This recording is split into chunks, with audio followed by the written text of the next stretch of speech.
Welcome to Calming Bedtime Historian Channel. Tonight we step onto the frozen Great Plains and spend a winter night inside a humble sod house while a blizzard slowly swallows the world outside.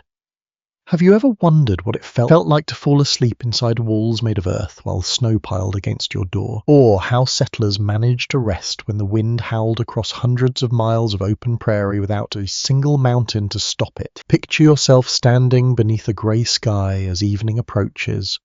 The horizon is fading, the grass bends low beneath an icy wind.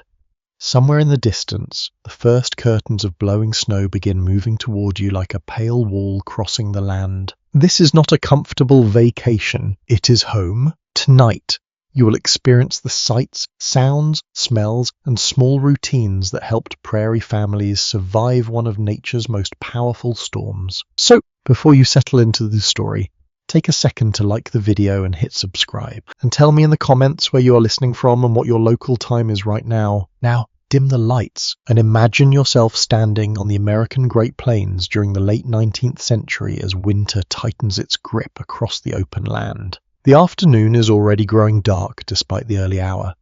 Thick clouds stretch from one horizon to the other, turning the sky into a ceiling of dull silver.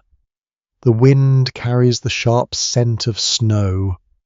Every breath feels cold enough to polish the inside of your nose. You pull your coat tighter. Not that it helps much. The prairie is famous for many things: endless grasslands, rich soil, vast horizons. Yet settlers quickly learned that winter could transform those same plains into one of the harshest environments in North America. A well-established historical fact is that blizzards on the Great Plains often arrived with frightening speed. Strong winds could reduce visibility to almost nothing within minutes. Travelers sometimes became lost only a short distance from safety. You know that darkness is coming. You know the storm is coming. And fortunately, you have somewhere to go. Ahead stands a low structure that barely seems separate from the land itself. At first glance, it looks less like a house and more like a grassy mound rising from the earth. The walls are thick. The roof appears alive with dormant prairie grass. Snow already clings to the edges. This is your sod house. As you approach, the smell changes. The cold scent of open prairie mixes with smoke drifting from a stovepipe. It is a comforting smell. Wood smoke carries a promise. Warmth waits inside. The door creaks when you pull it open. A gust of wind follows you through the entrance, scattering fine snow across the floor. The moment the door closes, the noise of the prairie softens slightly. Not completely, never completely. The wind still mutters outside. Inside, however, another world exists. The room is small but practical. Firelight flickers across earthen walls. The thick blocks of prairie sod create surfaces unlike ordinary lumber. You can see roots woven through the dried soil like natural threads holding everything together. The air feels warmer immediately. Not hot, just survivable. A cast iron stove glows softly near the center of the room. Its heat spreads unevenly but gratefully. Nearby, a kettle releases gentle wisps of steam. The smell of soup lingers in the air, mixed with smoke, damp wool, and traces of earth. That earthy smell never fully disappears. Many visitors remember it for years. You remove your gloves and hold your hands toward the stove. Pins and needles dance through your fingers as warmth returns. Outside, the wind strikes the house with a low rushing sound. The thick walls absorb much of it. For now, you settle into a chair and listen. The stove ticks quietly. A spoon taps against a bowl. Somewhere, a child yawns. Simple sounds, human sounds. They feel reassuring against the growing storm. One unusual detail about Esoda houses often surprises modern people. Prairie grass continued growing from some roofs during certain seasons. In wet weather, flowers occasionally appeared overhead. Imagine living in a house that sometimes sprouted plants above your bedroom. Life on the plains encouraged unusual architecture. There was often little choice. Trees were scarce across large areas of the Great Plains. Settlers needed building materials. The ground itself provided the answer. Using special ploughs, they cut thick strips of sod and stacked them like giant bricks. The result was surprisingly effective. The walls provided insulation against both summer heat and winter cold, yet not everything about sod houses was ideal. Far from it. As evening deepens, the first real blast of the blizzard arrives. The entire structure shudders slightly. Snow rattles against the small window. Wind slips through tiny cracks with faint whistling sounds. You glance toward the glass. Nothing beyond it is visible now. Only darkness and swirling white. A curious historical mystery remains about how comfortable sod houses truly felt to their occupants. Researchers continue discussing the wide variety of first-hand accounts. Some settlers described them as cozy shelters. Others remembered constant dust, insects, and maintenance problems. The truth likely depended on location, construction quality, and personal expectations. Either way, tonight is not about luxury, it is about shelter. The family around you begins preparing for the long winter evening. Extra blankets are unfolded. Firewood is stacked closer to the stove. A lantern receives fresh fuel. Every action follows routines learned through experience. Nobody rushes. There is no need. The storm outside will not end soon. You notice how carefully resources are managed. Firewood matters. Lamp oil matters. Food matters. A careless mistake during winter could become serious very quickly. The wind rises again. This time the house groans softly, not loudly, just enough to remind everyone that nature remains in charge. You sip a cup of warm coffee substitute made from roasted grains. The flavour is not especially impressive, but the heat feels wonderful. Warmth becomes its own luxury during prairie winters. Gradually, the room grows quieter. Conversation softens. People settle into familiar places. The storm continues building beyond the walls. Snow drifts across the prairie in great rolling waves. Fences disappear. Trails vanish. Distances lose meaning. The entire landscape becomes a shifting ocean of white. Yet inside this small sod house, a fragile island of comfort survives. You feel the heat from the stove. You smell earth and smoke. You hear the steady breathing of people preparing for another difficult night. And as darkness fully claims the prairie, the blizzard finally arrives in earnest, surrounding your little earthen shelter with wind, snow, and endless winter sky. The longest night is just beginning. The storm deepens outside while you remain sheltered within the small prairie home. Snow scrapes softly across the walls. The stove continues its patient work. Every few moments, a stronger gust presses against the house and reminds you that hundreds of miles of open grassland lie beyond these earthen walls. You glance around the room again. The house feels humble, yet it also feels surprisingly secure. The more time you spend here, the more remarkable the structure becomes. Unlike wooden cabins found in forested regions, this home was built almost entirely from the land beneath your feet. Every wall began as prairie grass rooted in rich black soil. The Great Plains forced settlers to become creative builders. Many immigrants arrived expecting to construct traditional log cabins. Then they discovered a problem. Trees were often scarce across enormous stretches of Nebraska, Kansas, the Dakotas, and neighboring regions. The prairie offered grass instead, a great deal of grass. Using specialized sowed plows, settlers sliced long strips from the ground. These thick sections measured several inches deep and often stretched a few feet in length. Workers stacked the blocks in overlapping layers, creating walls that could be 2 feet thick or more. The result looked unusual, but it worked. You run your fingers across a nearby wall. The surface feels rough and uneven. Tiny roots remain visible throughout the packed earth. In the flickering lantern light, they resemble delicate threads sewn through brown fabric. The wall is cool to the touch, not freezing, just solid and heavy. One advantage becomes obvious during a blizzard. thick sod provides excellent insulation. The wind outside may roar with terrifying force, yet much of its power fades before reaching the interior. A widely accepted historical fact is that sod houses often remained cooler during summer and warmer during winter than many hastily built wooden structures on the frontier. Nature supplied its own insulation. Of course, nature also supplied a few complications. You notice a faint sprinkle of dirt fall from the ceiling after a particularly strong gust shakes the house. Nobody reacts. Apparently this is normal. The family barely looks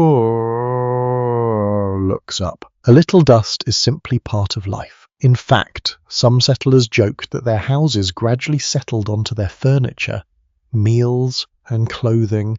A person could sweep the floor one moment and discover fresh soil the next. Not ideal, but manageable. The roof above you deserves special attention. Thick layers of shale rest across wooden supports. Prairie grasses, once growing upright, now form a protective blanket overhead. During warmer seasons, roots sometimes remained alive long enough to produce patches of green growth. Imagine looking up and seeing flowers on your roof. Strange, but true. Some accounts even describe chickens wandering across sod roofs. The image feels almost comical. Outside, a raging blizzard threatens survival. Above your head, a chicken casually explores the roof like a feathered landlord inspecting property. The wind rattles the window again. Snow strikes the glass with a dry hiss. You move closer to the small opening and peer outside. Darkness presses against the pane. The storm has erased nearly every recognizable feature of the landscape. Nothing moves except snow. Nothing exists beyond a few yards. The prairie has vanished. Returning to the warmth of the stove, you notice how carefully the house has been organized. Every item serves a purpose. Space remains limited. So unnecessary possessions rarely survive long on the frontier. A table occupies one corner, shelves hold dishes and supplies, hooks support coats and tools. The arrangement reflects practicality rather than decoration, yet traces of personality remain. Perhaps a family photograph, perhaps a handmade quilt, perhaps a treasured book. Small comforts matter during long winters. A lesser-known frontier detail involves the smell of sod houses. Visitors often described a mixture of earth, smoke, cooking food, damp clothing, and prairie grass. It was not unpleasant to those accustomed to it. Rather, it became the scent of young home. You inhale it deeply. The earthy aroma surrounds everything. It feels grounding somehow, as if the house remains physically connected to the land around it. The blizzard intensifies. A low moan travels across the roof. The sound rises and falls like distant ocean waves. It is easy to understand why many settlers developed deep respect for prairie weather. Storms possessed an almost living presence. They seemed to breathe. They seemed to speak. Sometimes they seem determined to test every weakness. You hear another faint shower of dirt from above. A child brushes a few particles from a blanket and continues listening to an older family member tell a story near the stove. Nobody appears alarmed. The house has endured storms before, perhaps many storms. Researchers continue debating exactly how widespread sod housing became in different regions and periods. Records vary and frontier populations shifted constantly. Some scholars emphasize the enormous number of sod homes built across the plains, while others argue that their peak popularity lasted a relatively short time before lumber became easier to obtain. The discussion continues today. What remains certain is their importance. Without sod construction, many settlers would have struggled to establish permanent homes in treeless areas. The stove crackles softly. Its iron surface glows with gentle warmth. You can feel the temperature difference immediately as you move farther from it. Near the stove, comfort exists. Near the outer walls, winter still makes its presence known. Heat remains precious. The family understands this well. Someone adds another piece of fuel. Someone adjusts a kettle. Someone folds an extra blanket nearby. These small actions repeat throughout the evening. Survival often depends on routines so familiar that they become almost invisible. Outside, the storm continues building snowdrifts against the house. The thick walls face the assault patiently. Earth meets earth, soil confronts winter. There is something fitting about that. A homemade from the prairie now protects its occupants against one of the prairie's greatest dangers. The lantern light grows softer as the evening advances. Shadows stretch across the room. The earthy walls seem to absorb the glow rather than reflect it. Everything feels calm despite the violence occurring beyond the door. You rest quietly. The stove radiates warmth. The wind sings through the darkness. The house stands firm, and as the blizzard settles into its long overnight rhythm, you begin to understand why these simple structures became symbols of endurance across the Great Plains. They were imperfect, or they were messy. They occasionally dropped dirt into dinner, yet on a night like this, surrounded by snow and endless wind, they offered something priceless, a place to remain safe until morning. The house has proven its strength, but strength alone is not enough on a prairie winter night. Aesode House can survive a blizzard. Keeping it comfortable is another matter entirely. The storm outside has settled into a relentless rhythm. Wind sweeps across the plains with long, powerful bursts. Snow rattles against the walls and window. Every now and then a stronger gust arrives, causing the entire structure to groan softly. Inside day, preparations continue. The family understands that the coming hours will demand attention. Winter has a habit of finding every weakness, especially small ones. You notice someone move toward the door carrying a folded blanket. The heavy fabric is pressed along the lower edge where cold air sneaks through tiny gaps. Another cloth is tucked beside the frame. The difference is immediate. The draft weakens, not completely, just enough. That is often how frontier life works. Improvements arrive in small victories rather than dramatic transformation. The smell of wool fills the room briefly as extra coverings are unfolded. Thick coats hang from wall hooks. Mittens dry near the stove. Damp fabric releases faint earthy scents as warmth gradually pushes moisture away. You hold a hand near the door. The cold feels alive. It slips through cracks, searching for entry. One established historical fact is that frontier homes required constant maintenance during winter. Settlers routinely stuffed openings with cloth, paper, straw, or whatever materials happened to be available. Even sturdy houses demanded attention when temperatures dropped. Nature was persistent. People had to be equally persistent. The small window receives similar treatment. A curtain is drawn tightly across the glass. The fabric traps an extra layer of air and reduces heat loss. It also blocks the unsettling sight of swirling darkness beyond the pane. Not seeing the storm helps, at least a little. Without the window, the room feels more enclosed, more protected. The lantern glow reflects softly across the earthen walls. Shadows gather in corners. The outside world becomes easier to forget. For a few moments, then the wind reminds you. A sharp whistle emerges somewhere above. Everyone looks upward. Someone rises from a chair and investigates the sound. After a brief inspection, a wad of cloth is pushed into a narrow opening near the roofline. The whistle disappears. Problem solved. For now, life inside a sod house often involved an endless series of small repairs. Residents became experts at identifying unusual sounds. A new whistle might indicate a draft. A creak might suggest shifting materials. A faint trickle of dirt could signal moisture problems. The house communicated constantly. People learned its language. The stove continues radiating heat into the room. Its presence affects every decision. Beds are arranged with warmth in mind. Chairs naturally migrate closer to it. Even conversation tends to gather around its comforting glow. You can smell burning wood and coal mixed together. The scent feels rich and familiar. Every few minutes, someone checks the fire. Allowing it to die would be a serious mistake during a blizzard. The cold waits patiently outside this. It needs only one opportunity. A curious frontier tidbit involves newspapers. Old newspapers served countless purposes beyond reading. Settlers use them for insulation, patching drafts, wrapping belongings, and even lining walls.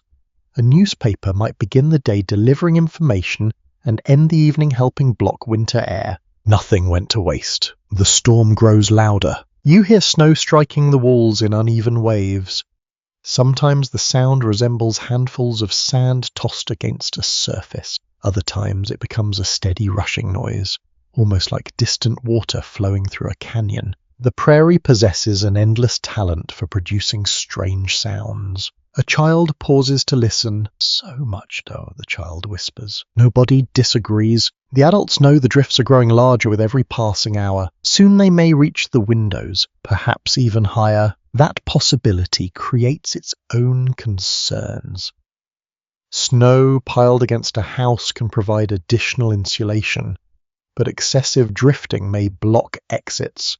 Frontier families remained aware of this danger throughout severe storms. You move toward the window curtain and carefully lift one corner. Only white, nothing else. The landscape has disappeared entirely. The sensation feels almost unreal.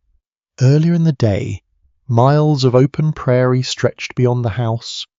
Now the world seems reduced to a few inches of swirling snow beyond the glass. You lower the curtain again. The room feels warmer afterward. Not physically. Emotionally, another family member begins checking supplies. Firewood is counted.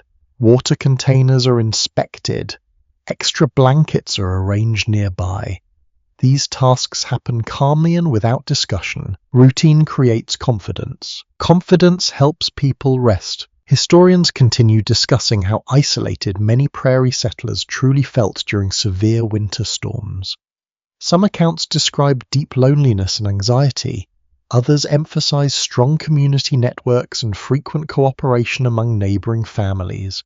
Experiences varied widely depending on location, weather, and available support. Tonight, however, the house feels self-contained. A small island, a tiny world. Outside might as well be another planet. The lantern flame flickers gently. Its warm glow highlights the texture of the sod walls. You notice small root fibers casting delicate shadows. They resemble tiny branches trapped inside the earth. The construction feels surprisingly organic. Unlike brick or stone, these walls once formed part of a living prairie. Grass grew here.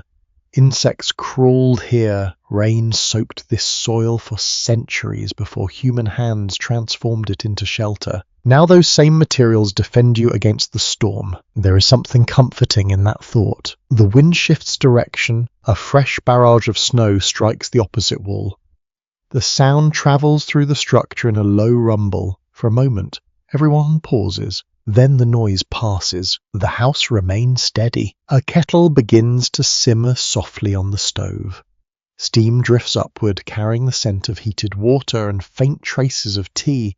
The aroma mingles with smoke and wool. Together they create the unmistakable atmosphere of winter survival. Simple, practical, comforting. Hours remain before sleep. Yet the hardest work of preparation is nearly finished. Drafts have been reduced. Supplies are organized. Warmth is being preserved as carefully as possible. The storm still owns the prairie. Nothing can change that. But inside these thick earthen walls, human determination has claimed a small pocket of safety. Every blanket tucked into a crack, every curtain drawn against the glass, and every careful adjustment to the stove represents another quiet victory. The blizzard may continue all night. Still, the house is ready. And so are you. The preparations are complete. The door is sealed as carefully as possible. Blankets rest within easy reach. Firewood waits beside the stove. Outside, the blizzard continues its relentless march across the prairie. Inside, evening settles fully over the sod house. The room grows darker as the last traces of daylight disappear behind layers of cloud and snow. The window has become a black square framed by frost. Beyond it lies a world of wind and drifting white, but the curtain remains closed. There is little worth seeing now. The firelight becomes the center of everything. You watch arranged reflections dance across the iron stove. The glow reaches outward in gentle waves, touching chairs, blankets, and earthen walls. Shadows move constantly. They stretch and shrink with every flicker of flame. Nothing remains still for long. The atmosphere feels almost dreamlike. A kettle murmurs quietly on the stove.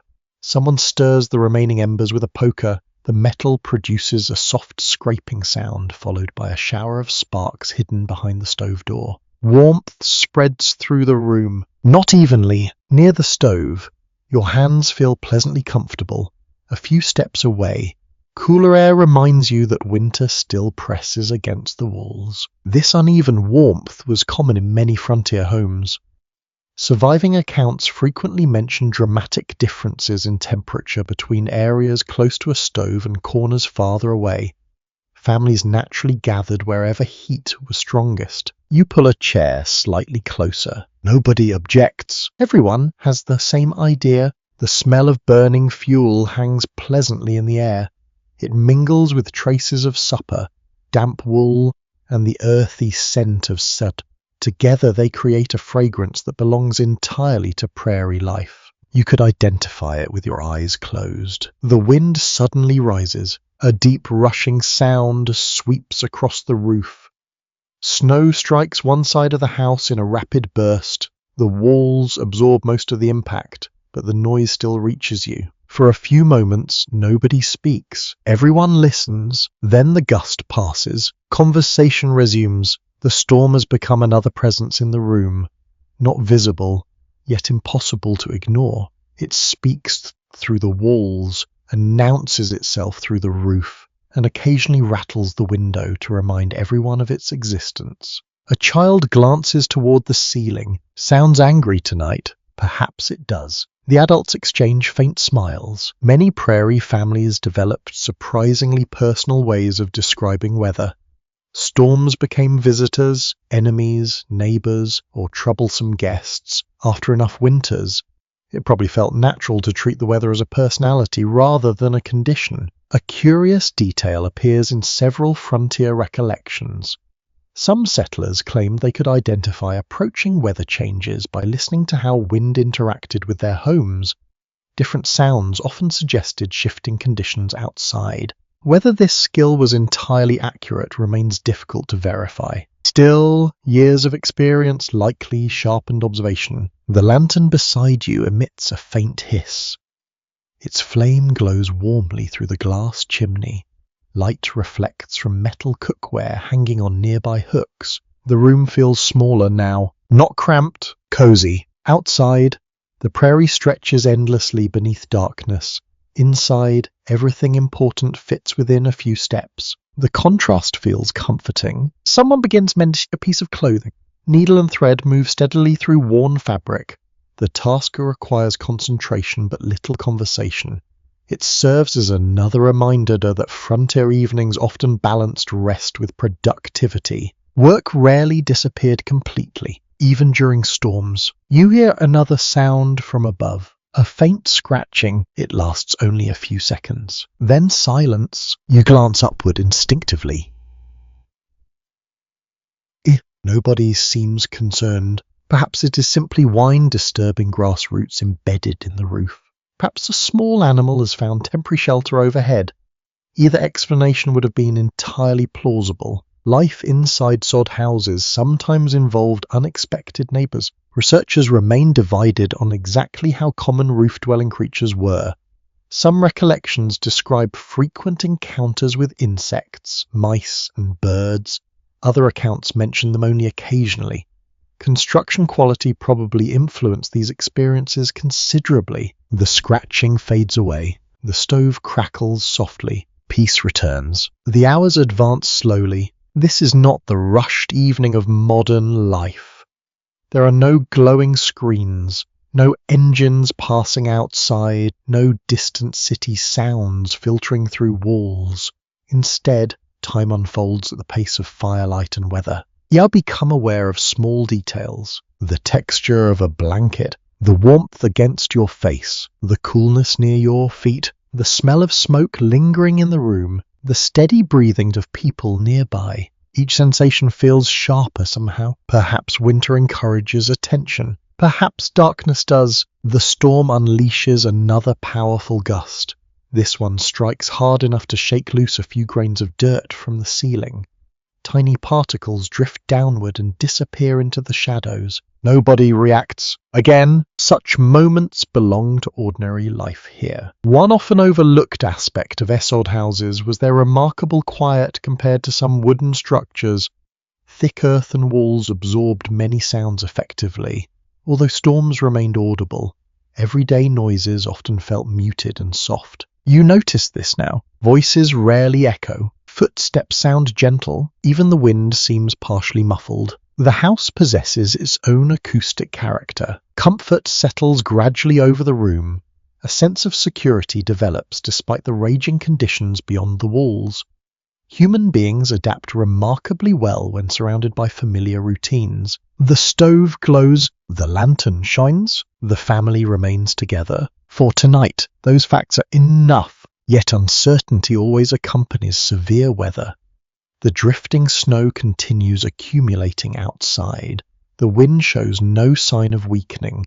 No one knows exactly how the landscape will appear by morning. The thought lingers quietly, not frightening, just present. Period diaries reveal that blizzards could transform familiar surroundings beyond recognition.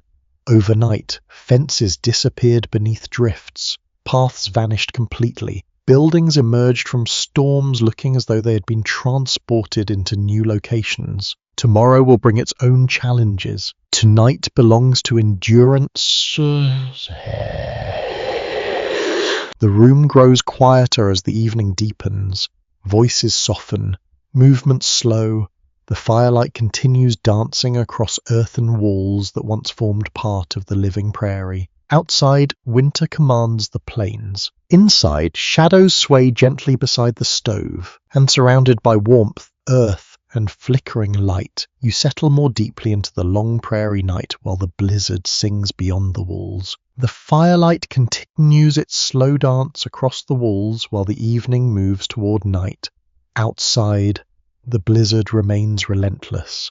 Wind sweeps over the prairie with enough force to sculpt the snow into shifting ridges and drifts. Inside, attention turns towards supper. The meal is simple. Most frontier meals were, yet after a day spent facing cold weather, even modest food carries a special kind of comfort. The smell reaches you before the bowls appear.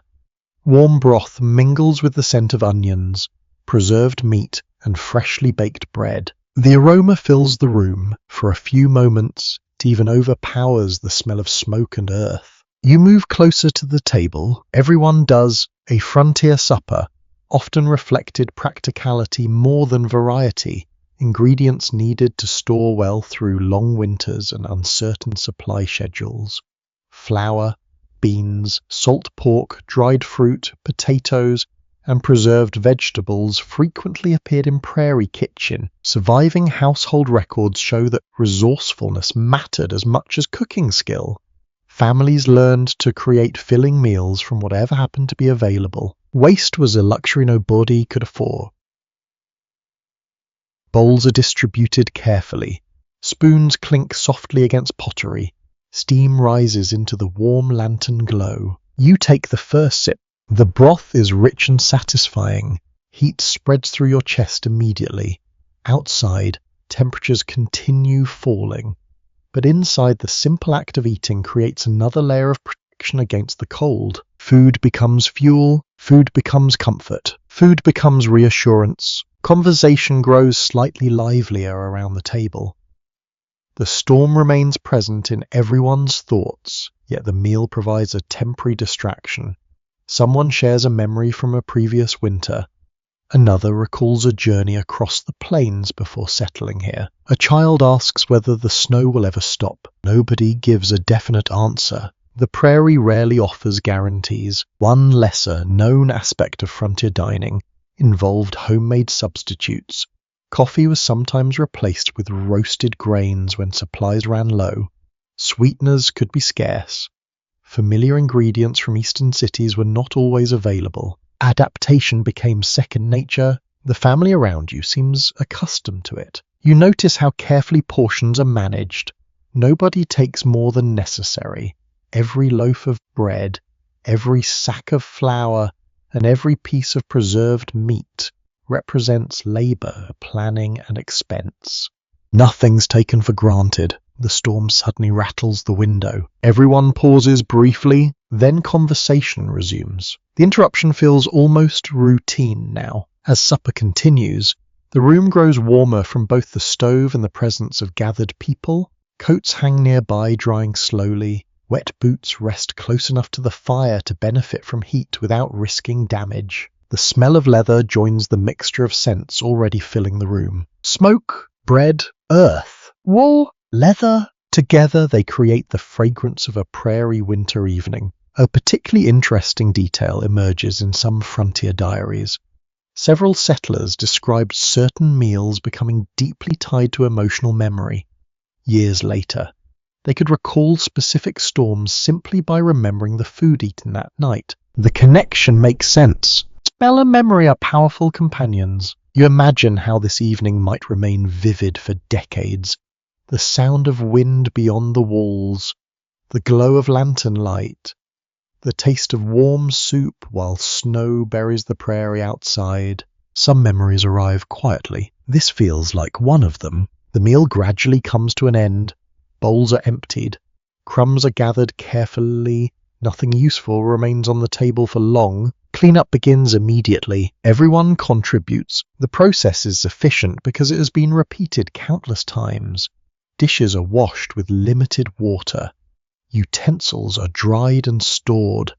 Leftovers, if any exist, are preserved for later use. Frontier households depend upon routines. Routines reduced wastes. Routines reduced mistakes. Routines increased survival. The room feels calmer afterward. A sense of completion settles over the evening. The major work of the day is finished. The blizzard still rages, but there is little more that can be done about it tonight. You sit back and listen. The stove hums softly. The lantern flickers. The wind moans beyond the walls. An unexpected frontier observation recorded by some visitors involved how quickly darkness seemed to arrive during winter storms. Heavy clouds reflected little light. Snow blocked familiar landmarks. Evening often felt as though it descended hours earlier than appeared. You understand the feeling now. Time seems detached from the outside world. The house has become its own universe. A child begins tracing patterns in the condensation forming near the window.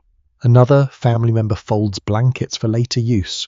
Someone checks the stove again and adds another piece of fuel. These quiet actions carry a soothing rhythm. No one rushes. No one needs to. Researchers continue examining how different immigrant groups adapted traditional cooking practices to prairie conditions. Evidence suggests that many families blended recipes from their homelands with ingredients available on the Great Plains, creating unique regional food traditions. The results are often practical, sometimes surprisingly inventive. The conversation drifts toward weather stories.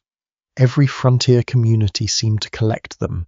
Tales of deep drifts, tales of lost livestock, tales of storms that lasted for days. Some stories may have grown larger with retelling. That happens everywhere. Yet nobody doubts the power of the weather outside tonight. A sudden gust shakes the house again. The lantern flame trembles briefly, then steadies, just like the people in the room. You notice how fatigue is beginning to appear. Shoulders relax, voices soften. The long day is catching up with everyone.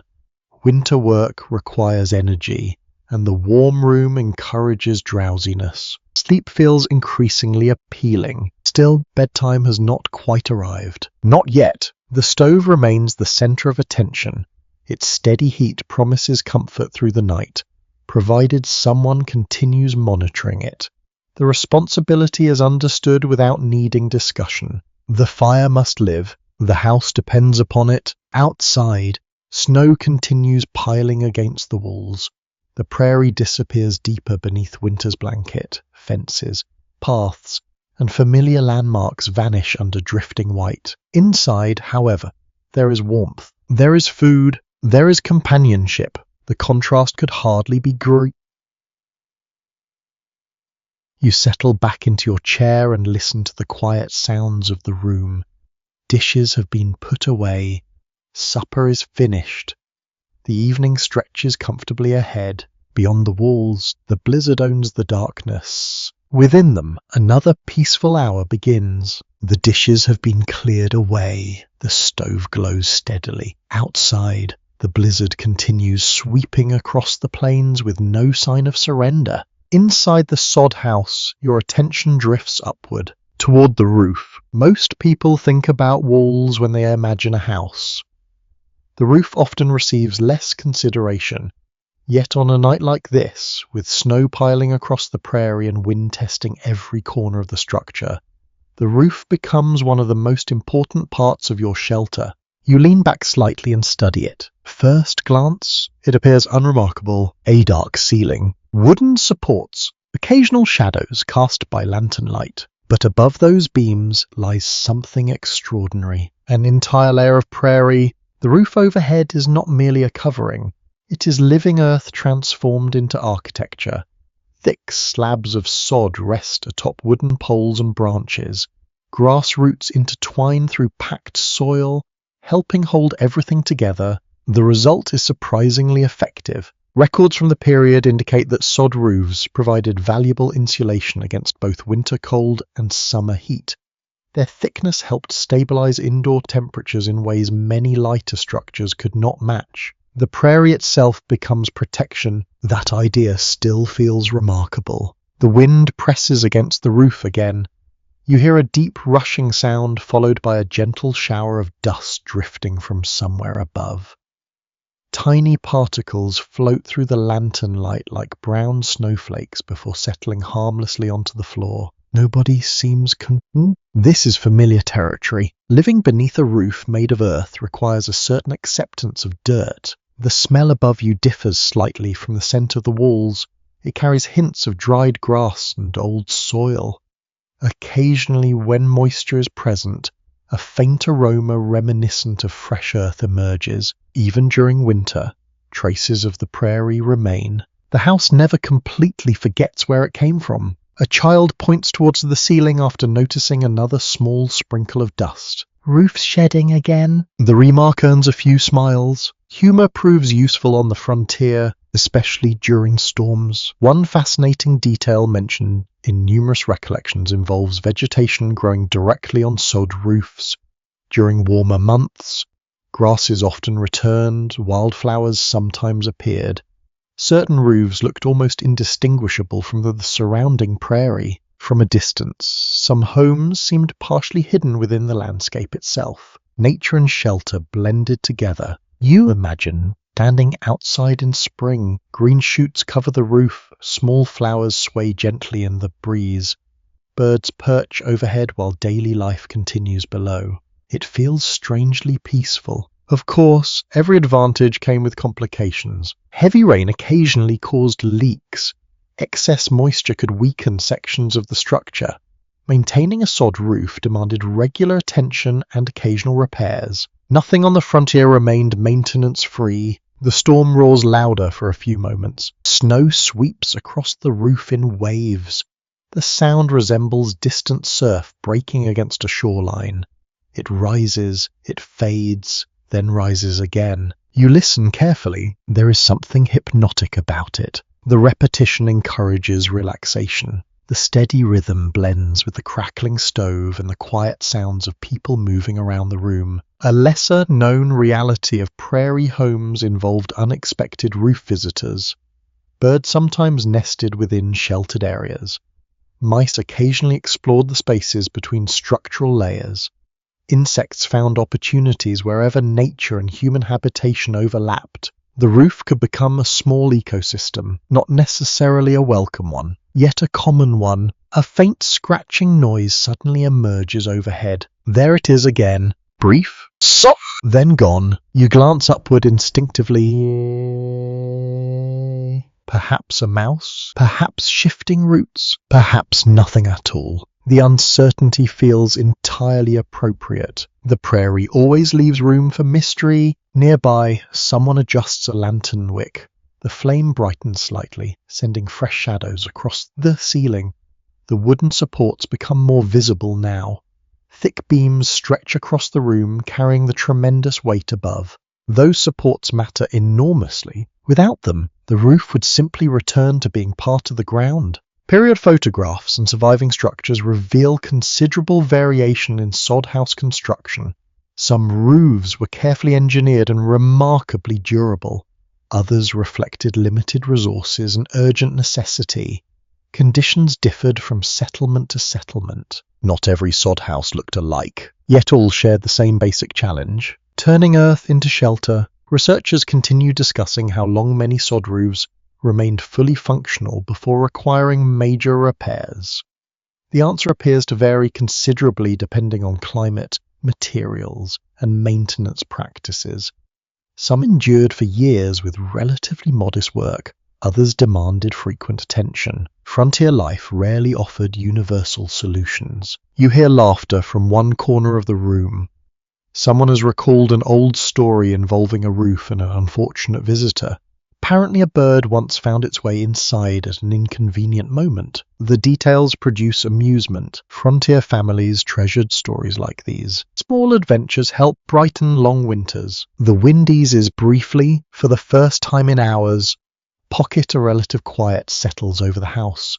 Without the constant roar outside, other sounds become more noticeable. The ticking stove, the rustle of blankets, the soft creak of a chair, the steady breathing of tired people. The roof remains silent for several moments. Then another faint scratching sound appears, gone almost immediately, just enough to remind you that life continues above your head. One often overlooked feature of Essold roofing involved its ability to dampen outside noise. Thick layers of soil absorbed sound effectively, while blizzards remained audible.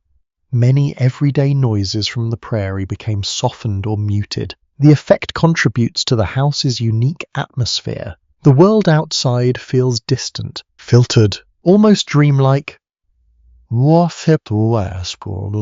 You find yourself appreciating the ingenuity behind the design. Settlers arrived in a region where traditional building materials could be scarce. Instead of abandoning their plans, they adapted. They studied the landscape and used what was available. The solution was unconventional, yet remarkably practical. The roof above you stands as proof. Another gust sweeps across the prairie. The house responds with a low creak.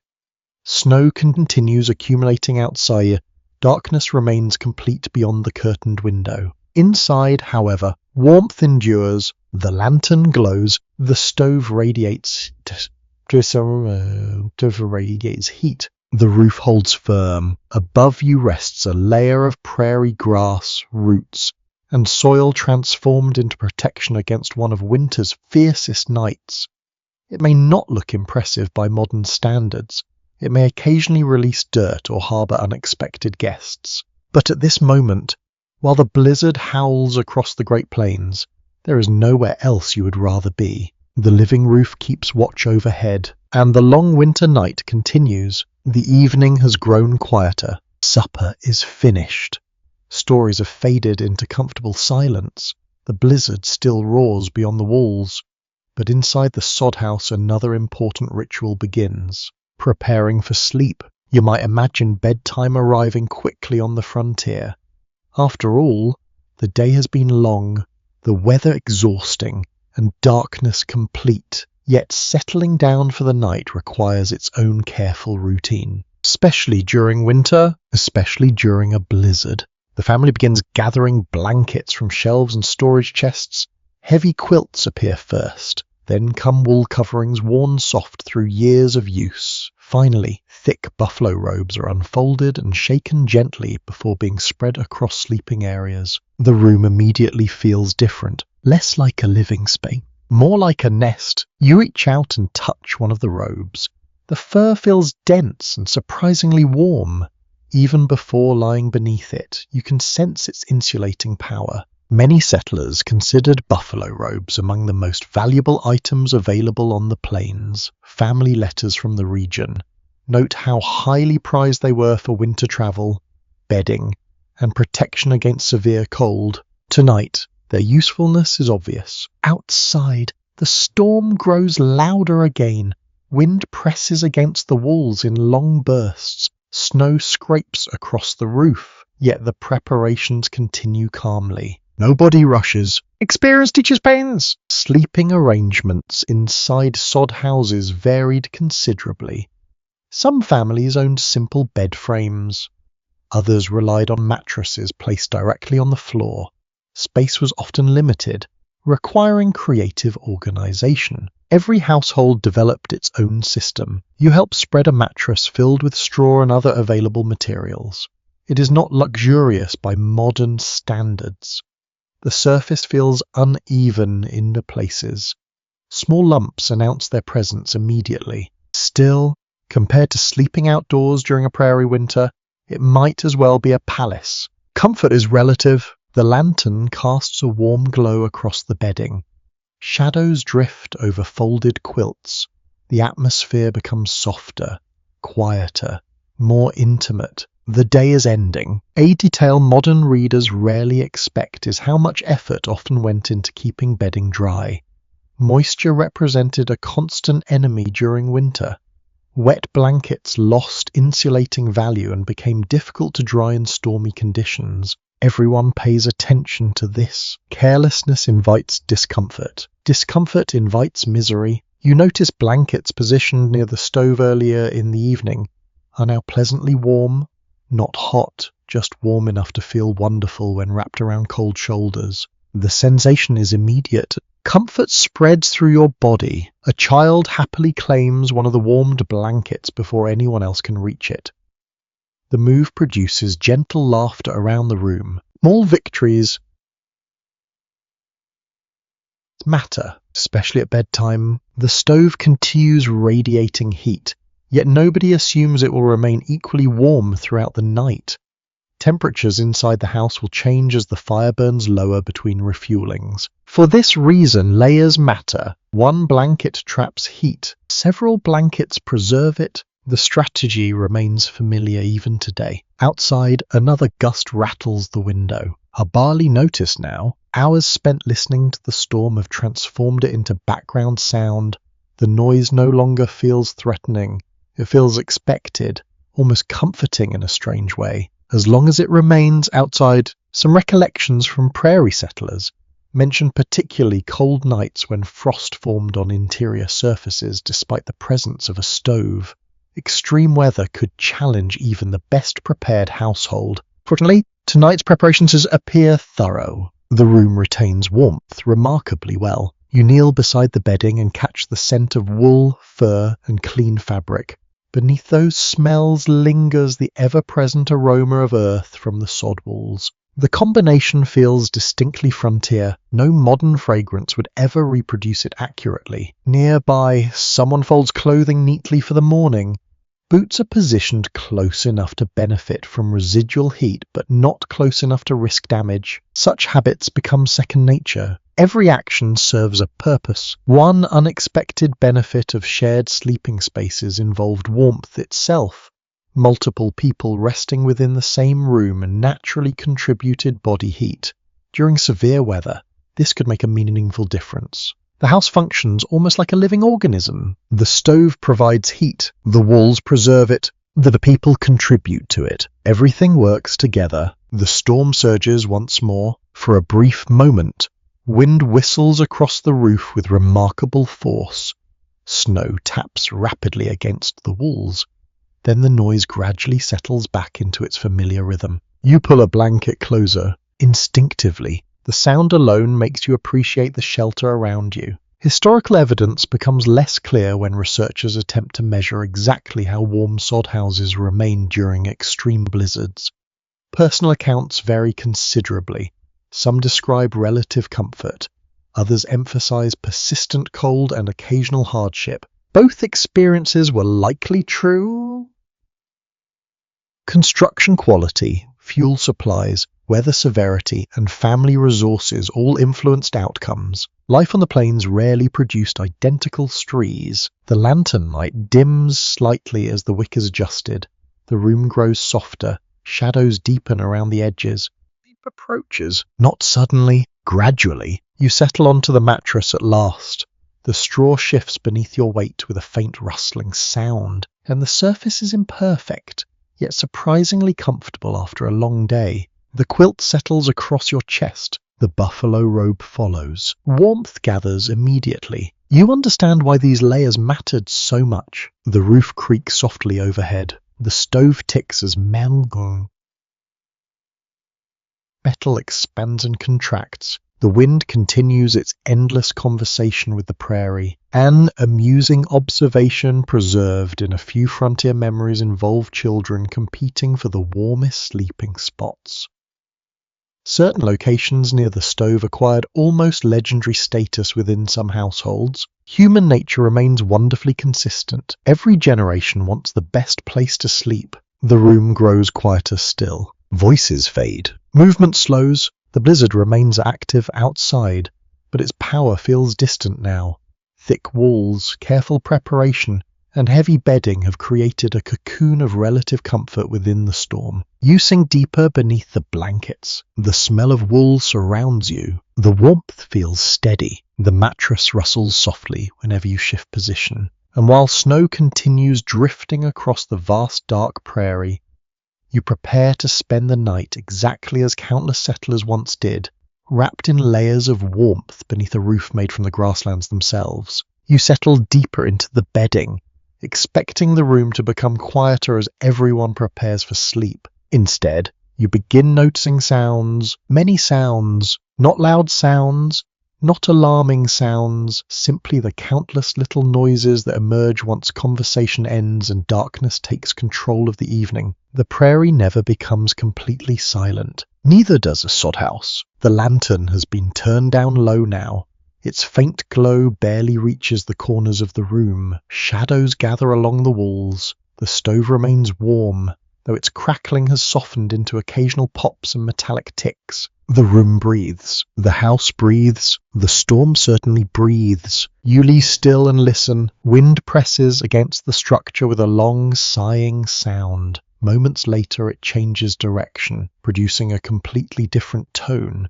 What was once a low murmur becomes a whistle, then a moan, then a rushing roar. Each gust seems to discover a new voice. The prairie orchestra has many instruments. Outside, the snow continues sweeping across the landscape, and you cannot see it, but you can hear its effects.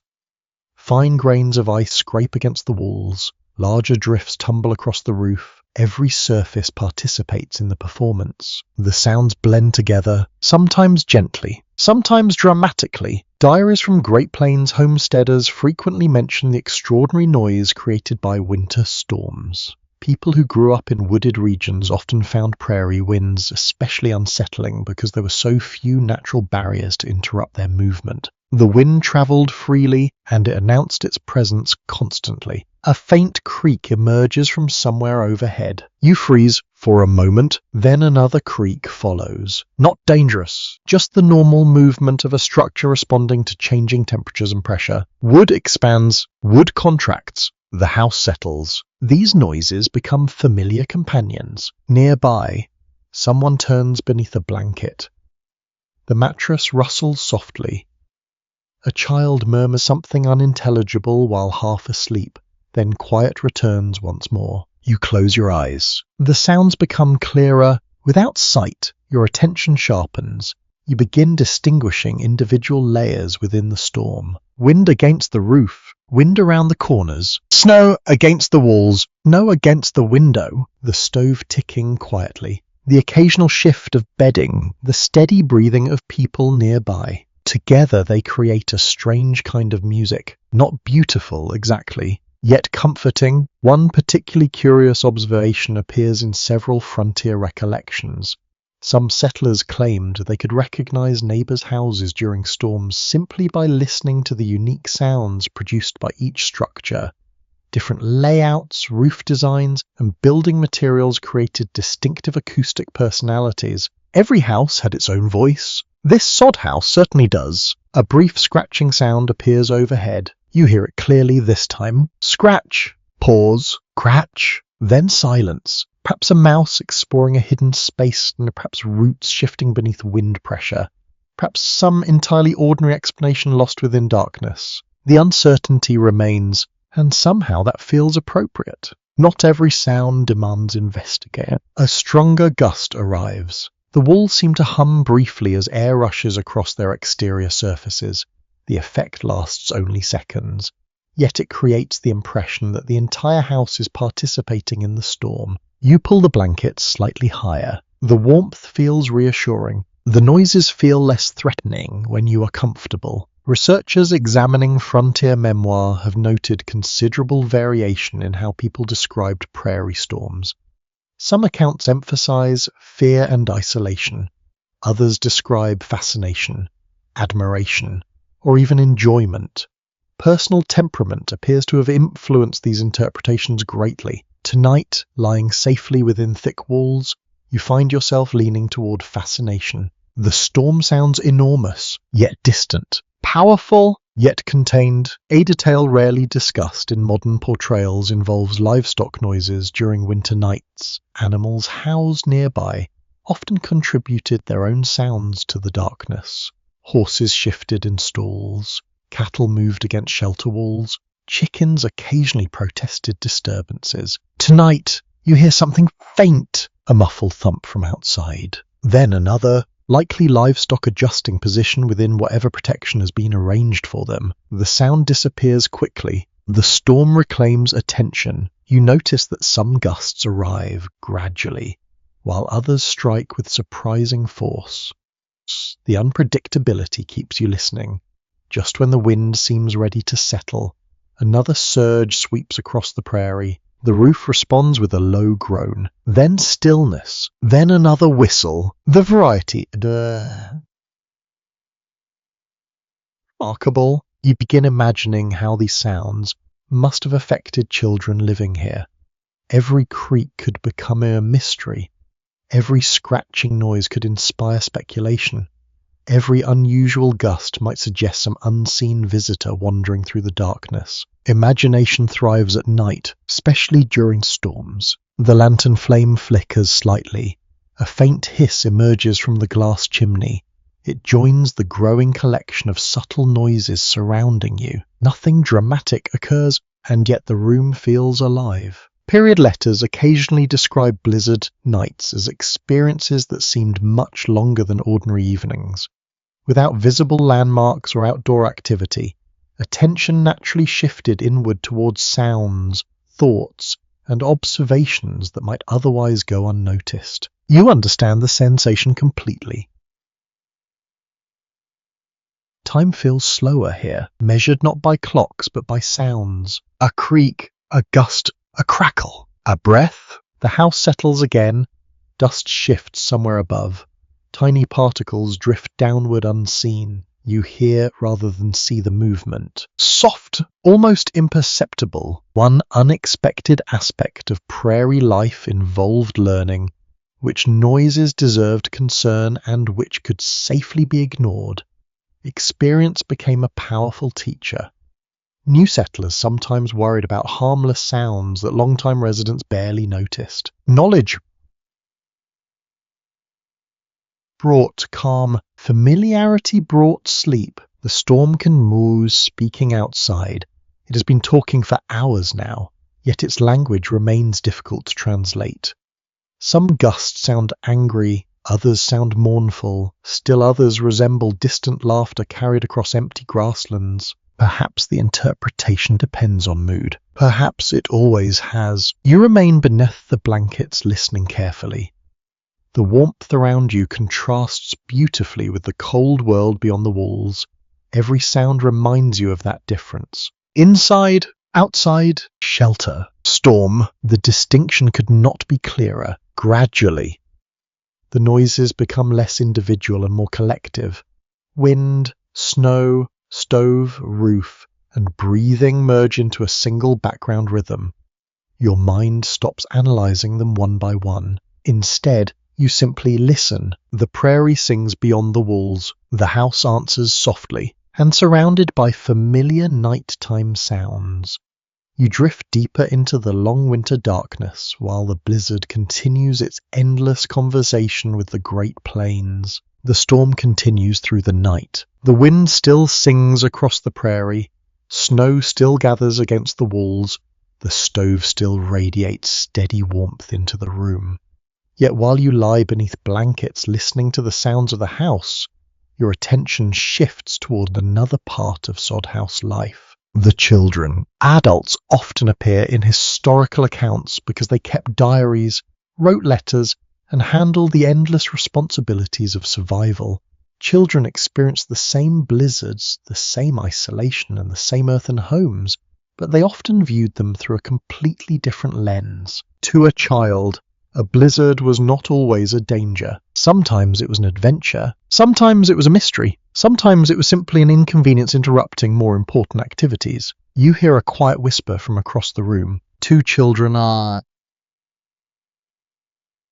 still awake, at least partially. Their voices remain low enough to avoid attracting unwanted attention from tired adults. But curiosity has a way of surviving long past bedtime. One wonders how high the snowdrifts have become. The other suggests they might reach the roof by morning. This possibility seems thrilling rather than alarming. Childhood possesses remarkable optimism. The adults nearby exchange faint smiles without opening their eyes. Such conversations are familiar. Family correspondence from prairie settlements frequently describes children adapting to frontier hardships with surprising resilience.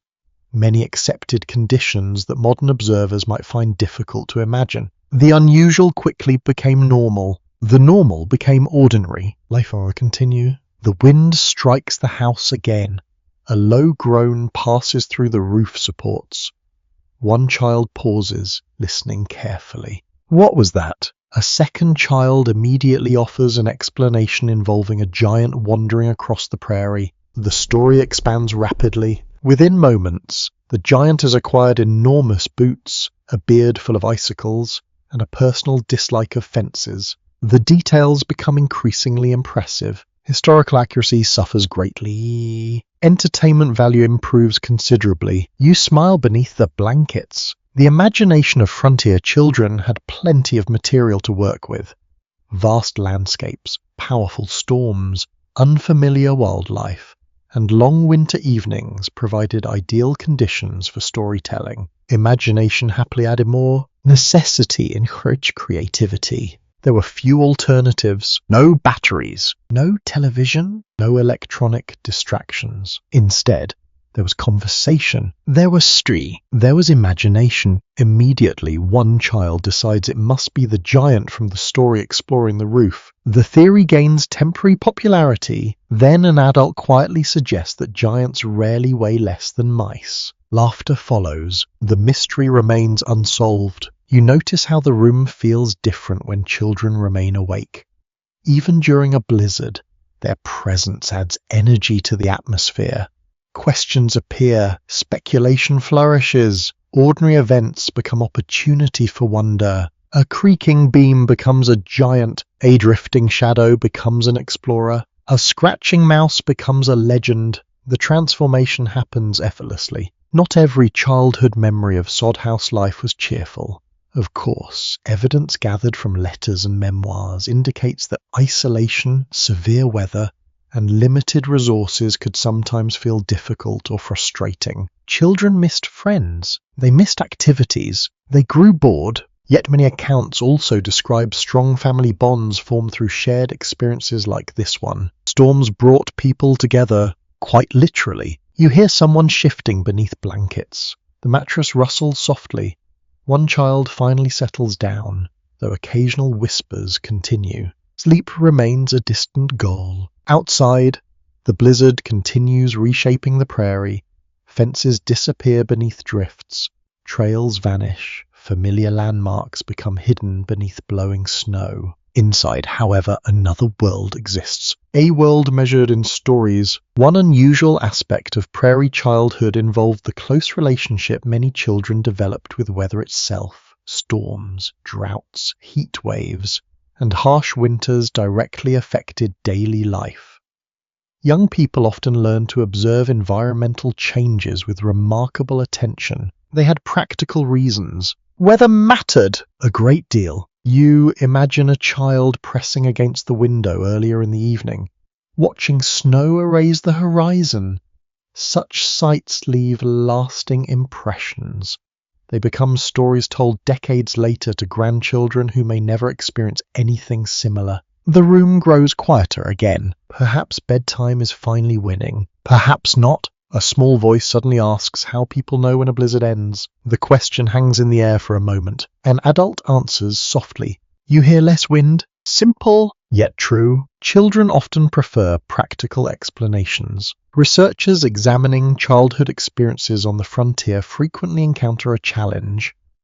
Most surviving records were written by adults looking backward across many years. Memories can shift. Details can blur. The exact emotions children felt during certain events remain difficult to reconstruct completely. Patterns emerge. Curiosity appears often. Adaptability appears often. Humor appears often. The same qualities remain visible tonight. Another gust sweeps across the roof.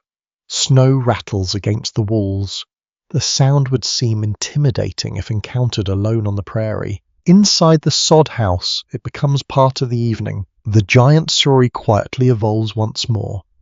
Apparently the giant now dislikes snowdrifts because they hide his boots. The logic seems questionable. Nobody challenges it. The story eventually fades away on its own. One voice becomes quieter, then another. Soon only the sounds of the storm remain. Sleep is beginning its slow victory. A detail modern readers sometimes overlook is how physically demanding frontier childhood could be. Many children contributed meaningful labor to household tasks from an early age. Chores, livestock care, water collection, and countless other responsibilities filled their days. By evening, they were often genuinely tired. That helps. You hear slow breathing from across the room now. The whispered conversations have ended. The giants have disappeared.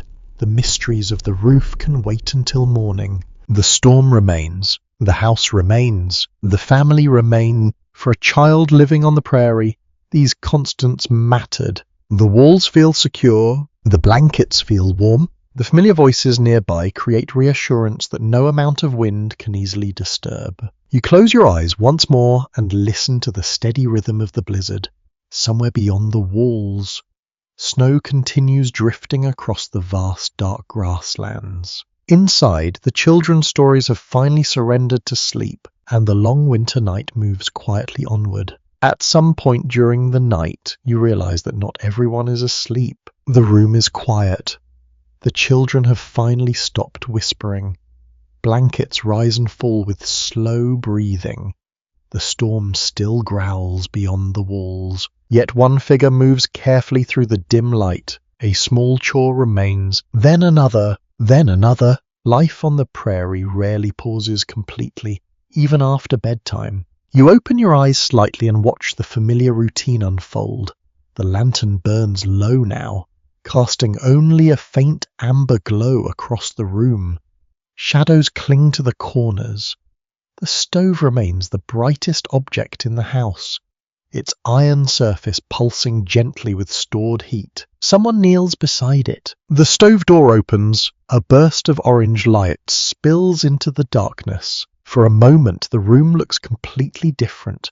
The sod walls glow warmly. Hanging coats emerge from shadow. Sleeping faces become visible. Then the door closes. The glow fades. Night returns. The task seems simple enough. Add fuel, check the fire, return to bed. Yet this small act carries enormous importance. A cold stove could transform the night into a miserable experience.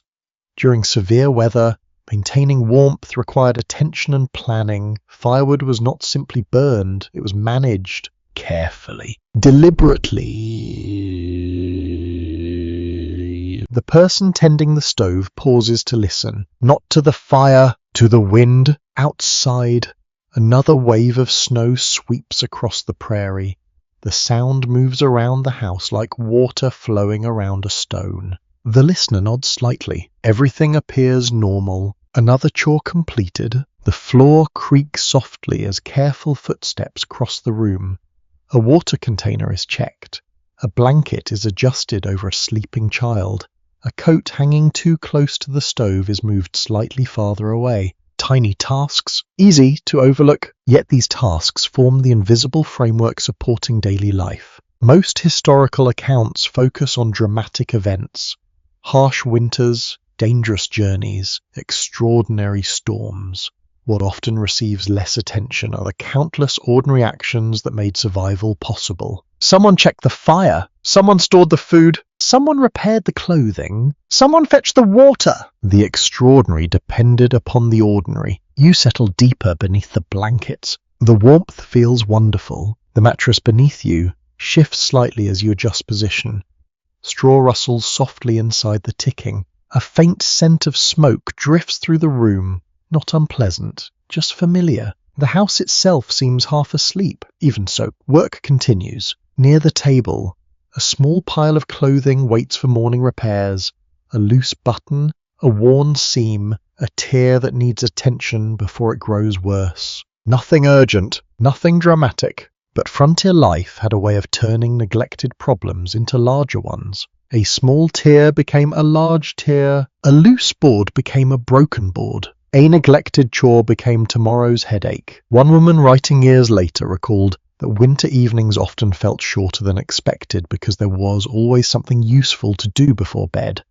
The work changed from season to season, but it never vanished entirely. You can understand why. The house contains dozens of responsibilities hidden within its quiet walls. The wind rises again. A low rumble passes across the roof. Snow rattles briefly against the window. Then calm returns.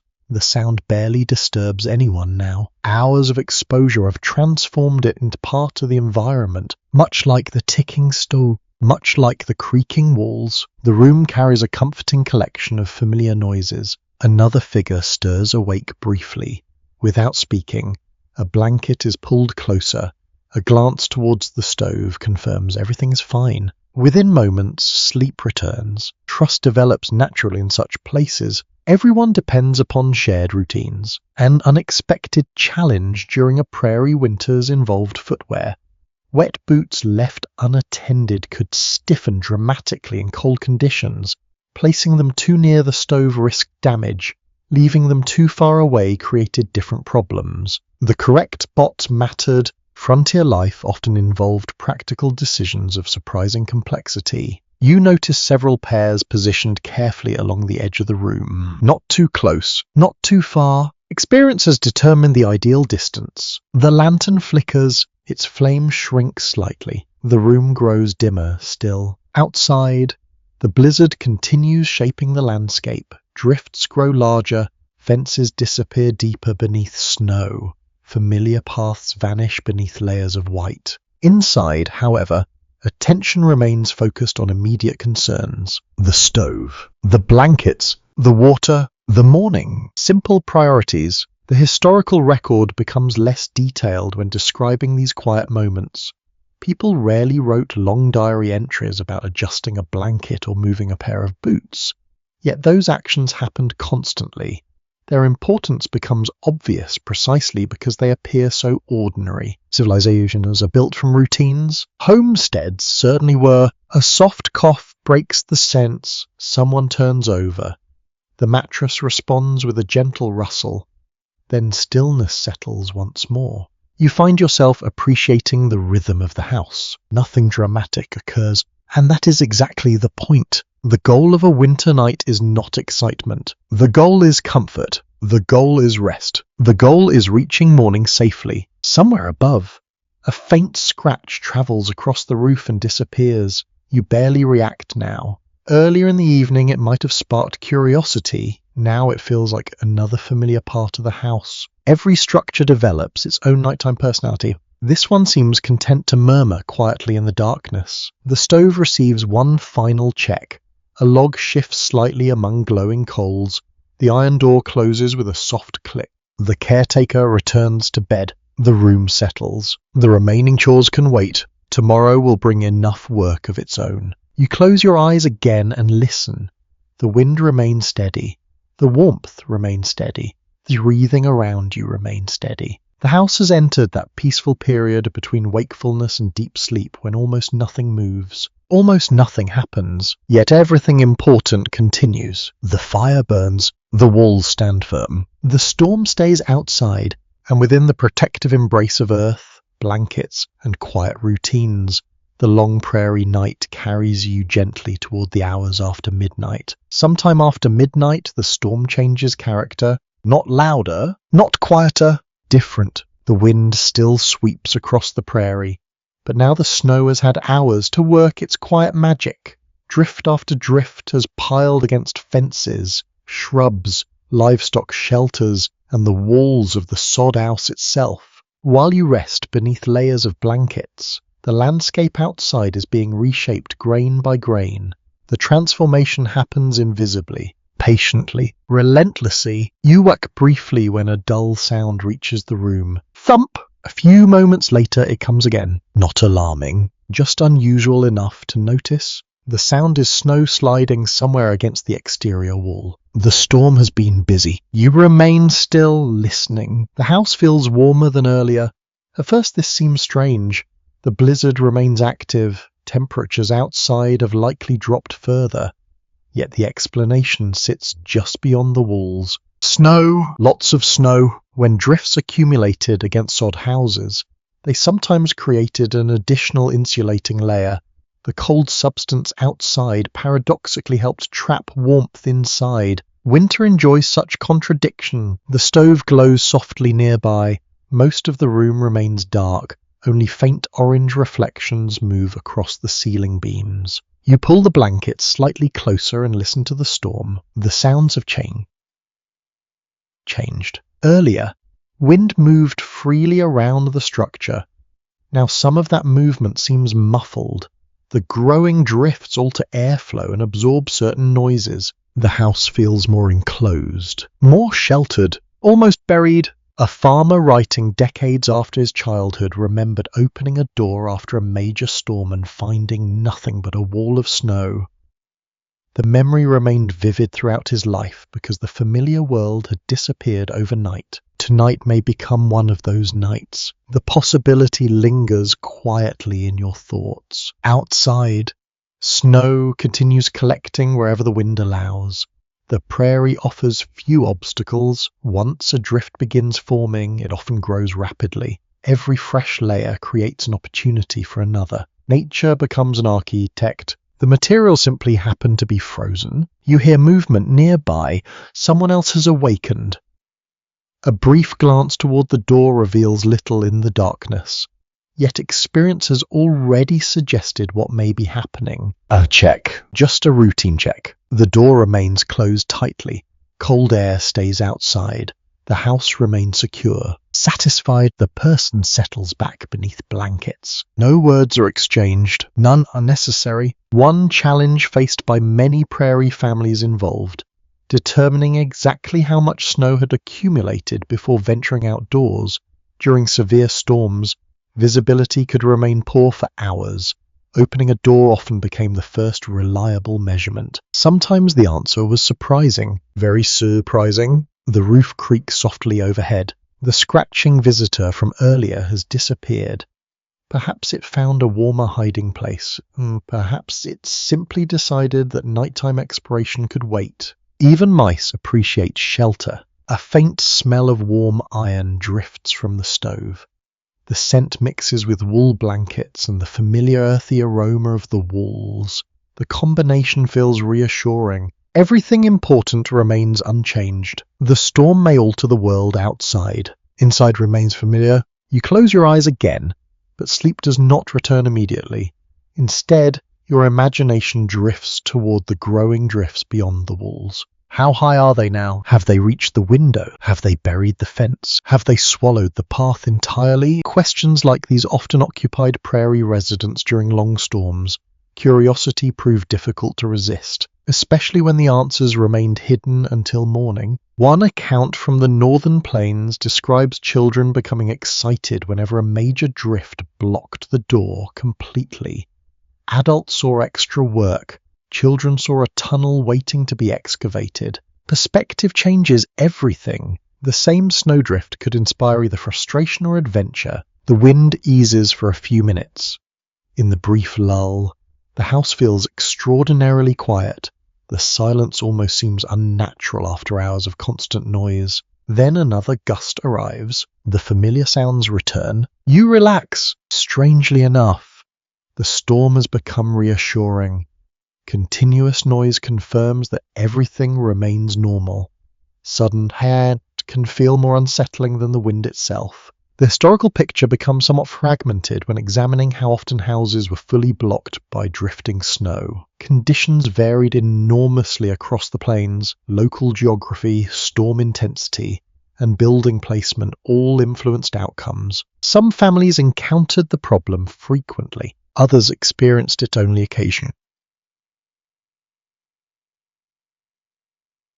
The uncertainty makes sense. The prairie rarely behaves exactly the same way twice. Another soft thump sounds from outside. Snow shifting, snow settling, snow continuing its endless work. You imagine the house from above, the roof barely visible beneath white layers, wind sculpting smooth curves around the walls, the entire structure blending gradually into the landscape. From a distance, it might appear less like a building and more like part of the prairie itself. That blending often occurred naturally.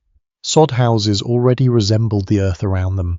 Add enough snow, and the distinction became even harder to detect. Nature reclaims familiar shapes quickly. The stove gives a quiet pop. A coal shifts position. Tiny sparks flash briefly behind iron doors. The room remains warm. The blankets remain heavy. Sleep begins returning before drifting off again. You think about the morning waiting beyond the darkness. There will be doors to open, snow to inspect, drifts to measure, paths to rediscover, perhaps work to do, almost certainly work to do. Yet those responsibilities belong to tomorrow. For now, the house continues resting beneath its growing blanket of snow. The walls stand firm. The roof holds steady. The storm remains busy beyond sight. You listen to the muffled sounds surrounding the house and picture snow accumulating quietly through the night. Layer after layer, drift after drift, until the prairie itself seems determined to tuck the little sod house beneath a blanket of white and let it sleep until dawn. The night continues. The blizzard remains a busy outside, building drifts and reshaping the prairie beneath darkness. Inside the sod house, warmth and sleep have settled over most of the room. Yet storms have a curious way of making people think about other people. As you lie awake between dreams and wakefulness, your thoughts drift toward the nearest neighbors. Where are they tonight? How deep is the snow around their homes? Are they listening to the same wind? The Great Plains often appear lonely in photographs and paintings. Endless grass, vast horizons, small houses separated by considerable distances.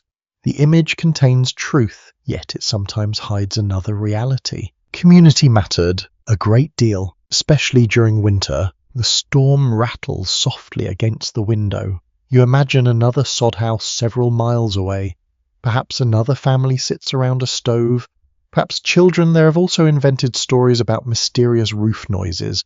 Perhaps someone else is checking the fire right now. The thought feels comforting. You are isolated, but not alone. Across much of the frontier, neighbors developed habits of mutual assistance because circumstances demanded it. Severe weather, illness, accidents, and equipment failures often required cooperation. Independence remained important. Interdependence remained essential. The distinction mattered. A gust sweeps across the roof. Snow shifts somewhere outside. The sound fades into darkness. You imagine a traveller caught in weather like this. The thought is impossible to avoid. Before railroads connected many regions and before roads became reliable, journeys across the plains could be unpredictable. A storm arriving at the wrong moment transformed routine travel into something far more serious. Lights in the distance sometimes meant everything. A warm room, a hot meal, a place to survive the night. One elderly settler later recalled how the appearance of a distant lantern during winter weather felt almost miraculous. The memory remained vivid decades afterward. You understand why. Light carries meaning in darkness. The stove emits a soft metallic tick. The room remains peaceful. No visitor is expected tonight. The conditions outside would discourage all but the most determined traveller. Still, the possibility lingers in your imagination. Frontier hospitality often developed from practical experience. Anyone offering shelter understood that they might someday require similar help themselves. The prairie encouraged generosity, sometimes through kindness, sometimes through necessity. You shift beneath the blankets and listen. The house has grown quieter than ever. Even the children sleep deeply now. Their earlier stories have disappeared into dreams. Storm remains awake. And perhaps you, a detail sometimes overlooked in popular descriptions of frontier life involves communication. Before telephones and modern transportation, information travelled slowly. A neighbouring family might possess important news that would not arrive for days or weeks. Weather influenced everything, including conversation. A blizzard could postpone visits, delay mail, and interrupt plans with remarkable efficiency. Nature controlled the schedule, everyone else adapted. Outside, another drift forms, quietly against some forgotten fence line.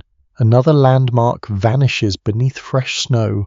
Another mile of prairie disappears beneath darkness. The storm keeps working. You picture neighbours checking their own stoves tonight. Perhaps someone rises from bed to add another log. Perhaps another family listens to the same gusts sweeping across the open plains. The image creates a strange sense of companionship. Separated people share in the same weather, separated houses share in the same night. The historical record contains countless examples of neighbourly assistance, though the details vary widely from place to place. Some communities organised cooperative efforts during difficult winters. Others relied on informal arrangements built through friendship and trust. The specific stories differ. The pattern remains recognisable. People helped one another. A faint creak passes through the house. The sound barely registers now. Hours spent listening have transformed unfamiliar noises into familiar companions. You almost miss them when they stop. Almost. An unusual story preserved in local recollections concerns visitors arriving after storms had already begun. Sometimes travellers appeared unexpectedly at isolated homes seeking directions, warmth, or temporary shelter. Their arrival transformed quiet evenings into memorable occasions. Imagine the knock. Imagine hearing it through a blizzard. Imagine opening the door and finding a stranger covered in snow. Such moments happened often enough to leave their mark on frontier memory. The wind weakens briefly, for a few seconds. An unusual stillness settles over the prairie. The silence feels almost physical. Then another gust arrives and restores the familiar soundtrack of winter. The interruption seems strangely reassuring. You pull the blanket higher around your shoulders. Warmth gathers comfortably beneath the layers. The stove continues glowing in the darkness, like a patient guardian watching over the room. Some aspects of frontier social life remain difficult to reconstruct with precision. Official records preserve dates, locations, and events. They rarely capture every conversation shared beside a stove during a stormy night. Those moments disappear easily, yet they mattered, perhaps more than anyone realized. Friendships formed, stories spread, news traveled, communities strengthened, all within rooms not much larger than this one. You imagine the nearest homestead again, another lantern, another stove, another family listening to weather beyond thick walls. The distance between you feels smaller somehow. Snow covers the prairie equally. Wind visits every roof. Cold ignores property lines. Like people without effort. The blizzard is one of them. Your eyes grow heavier. The house remains warm. The storm remains outside. Somewhere beyond the darkness, other families wait for morning just as you do. Their houses may be larger or smaller. Their roofs may be wood or something else entirely. Yet tonight their concerns are probably familiar. Keep the fire burning, stay warm, wait for daylight. Simple goal, important goals. The wind hums softly around the house once more. The sound feels less threatening now than it did earlier. Hours have passed. The shelter has proven itself. The walls remain strong, and while the prairie disappears beneath drifting snow, invisible threads of shared experience connect scattered homes across the vast darkness. You listen to the storm one last time before sleep returns. Then the night carries you onward. The house sleeps, at least most of it does. The stove glows quietly in the darkness. The wind continues sweeping over the buried prairie. Snow drifts deadly against walls already hidden beneath white slopes. You drift somewhere between sleep and wakefulness when a faint sound reaches your ears. Scratch! Pause. Scratch! There it is again! The mysterious noise from earlier has returned. Only now, in the deeper hours of the night, it feels closer. You remain still beneath the blankets and listen carefully. The sound moves. A tiny movement, a tiny pause, then another scratch. The source is hardly threatening. Yet in a house where nearly everyone sleeps, even the smallest noise gains importance. Eventually the mystery solves itself. A mouse, or at least something very much like one. Frontier homes rarely enjoyed perfect separation from the natural world. The boundary between indoors and outdoors existed, but it was often thinner than modern people might expect. Tiny openings appeared. Materials shifted. Seasons created opportunities. Small creatures noticed. They always notice. You hear another faint rustle near one wall. The sound is brief enough that it could almost be imagination. Yet no one living in a sod house would find the possibility surprising. The prairie contains life. The house is built from the prairie. Sometimes the prairie follows along. You smile slightly beneath the blankets. The reality seems less alarming than modern audiences might assume. Most families became accustomed to occasional animal visitors. They might not welcome them enthusiastically, but complete surprise was uncommon. A mouse exploring the night belonged to the category of manageable problems. The blizzard outside remained far more impressive. The wind suddenly rises again. Snow brushes across the roof with a sound like sand moving over paper. The little scratching noise disappears beneath the larger voice of the storm. For a few moments, the prairie reclaims center stage. Then quiet returns, then another rustle. The mouse apparently remains unconcerned. You imagine its journey through the house. Perhaps it follows a familiar route near the walls. Perhaps it investigates forgotten crumbs beneath furniture. Perhaps it is simply seeking warmth, much like every other living creature on the plains tonight. The goal feels universal. Stay warm, stay sheltered. Wait for morning. A county history written years after settlement described winter evenings, when even barn cats seemed reluctant to leave the warmth of indoor spaces. The story feels believable. Nights like this encourage sensible decisions. The mouse has reached the same conclusion. You hear the faint sound of nibbling somewhere in the darkness. Very faint, almost delicate. The room itself remains unchanged. Blankets rise and fall with sleeping breaths. The stove continues radiating gentle heat. Shadows drift lazily across the ceiling whenever the fire shifts. The atmosphere feels peaceful despite the unexpected company. Not every visitor to a sod house walked on four legs. However, during warmer seasons, insects occasionally appeared in surprising numbers. Grass roots embedded in walls and roofs sometimes provided opportunities for tiny residents. Winter simplifies matters considerably. Most creatures have the good sense to seek shelter. The weather encourages cooperation. You pull the blankets slightly higher around your shoulders. The fabric feels warm and heavy. Beyond it, the air remains cooler. Beyond that, the walls stand firm. Beyond them, the blizzard continues its endless labor. Layer after layer, protection upon protection. The mouse scratches again. Closer this time. Then farther away. Its route seems impossible to predict. The creature becomes a tiny traveller moving through a world of shadows. One homesteader later remembered a winter when a family discovered a mouse nest tucked into an old piece of clothing stored for months. The memory survived because everyone involved was equally surprised. The mouse likely considered the arrangement excellent. Human opinions differed. A soft creak emerges from the roof overhead.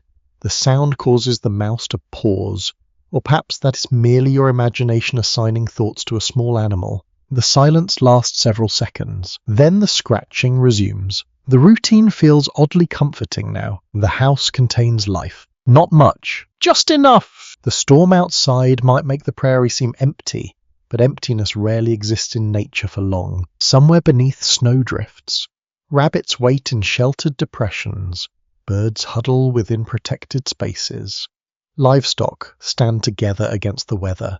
Mice explore warm corners. Every creature participates in the same winter story. The archives offer only scattered glimpses of how often animals shared living spaces with prairie families.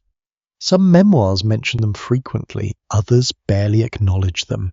Conditions likely varied from one household to another. The details remain elusive. The general pattern feels clear enough. Nature was nearby, always nearby. The scratching finally stopped. Perhaps the traveller has found what it wanted. Perhaps it has moved elsewhere. Either way, quiet settles across the room once more.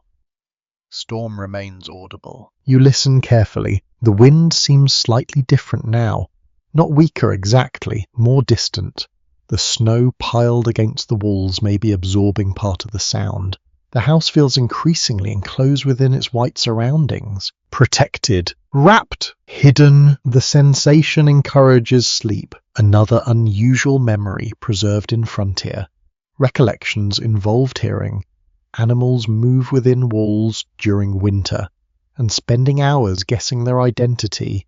Mice, birds, squirrels, and imagination often competed for first place. Imagination frequently won. Tonight, however, the mystery seems fairly straightforward. The tiny visitor has completed its journey. The room grows still. The stove glows softly. The blankets remain warm. The prairie continues sleeping beneath the drifting snow. And somewhere within the darkness of the little sod house, one small creature has found shelter from the same blizzard that brought you here, sharing the long winter night beneath walls made from the grasslands themselves. The little visitor has disappeared into the darkness. The house settles once more into quiet. Outside, the blizzard continues its patient work. Snow drifts against buried fences.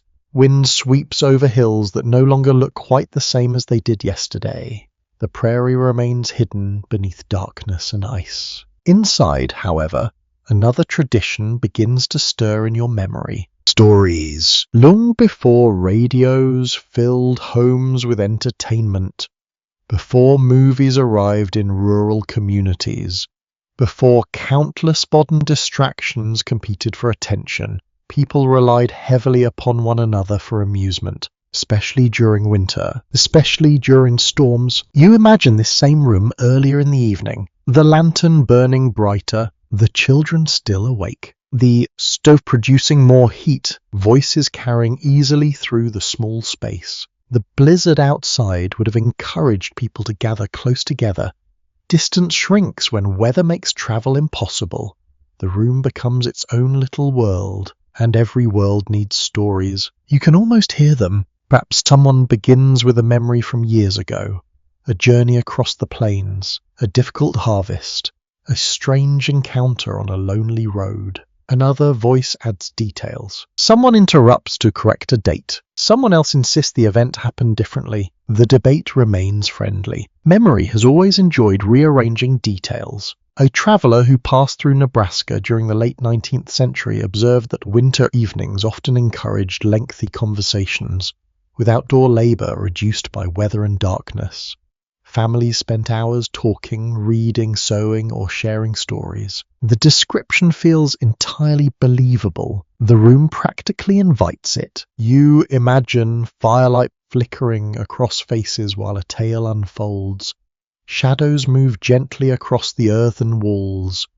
The wind occasionally interrupts with a howl from outside, only to make the room feel warmer by comparison. A good storyteller understands this advantage. Every gust becomes part of the atmosphere. The storm contributes without meaning to. One child might request a favourite story. Another might ask for something frightening, but not too frightening.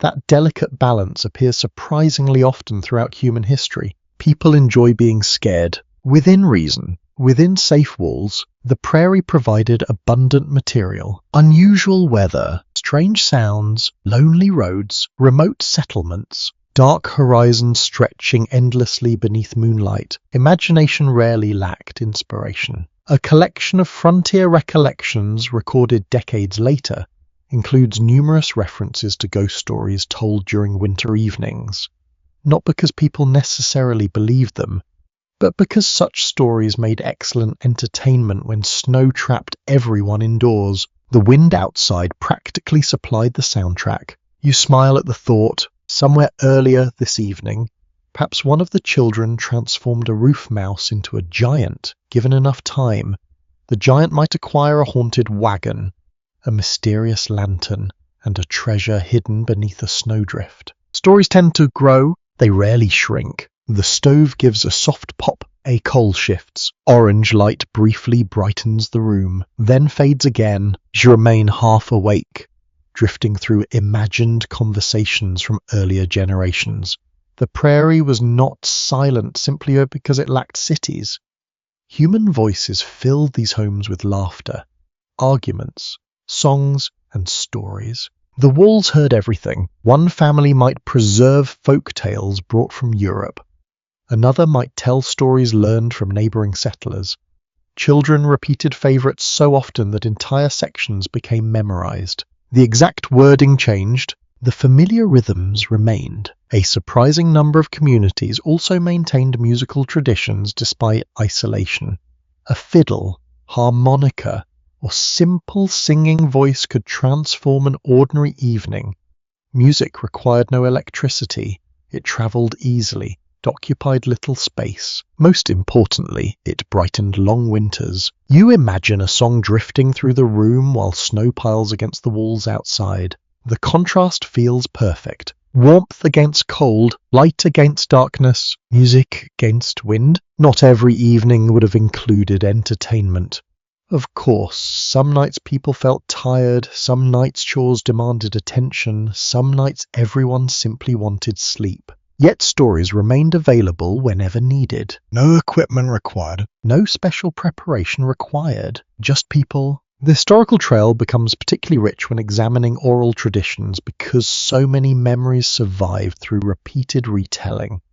Unfortunately, exact details often changed over time. A tale told in 1885 rarely sounded identical when recorded 50 years later. That seems almost inevitable. Stories live by changing. The wind weakens briefly. A calm pocket settles over the prairie. You can hear the quiet breathing of the sleepers around you.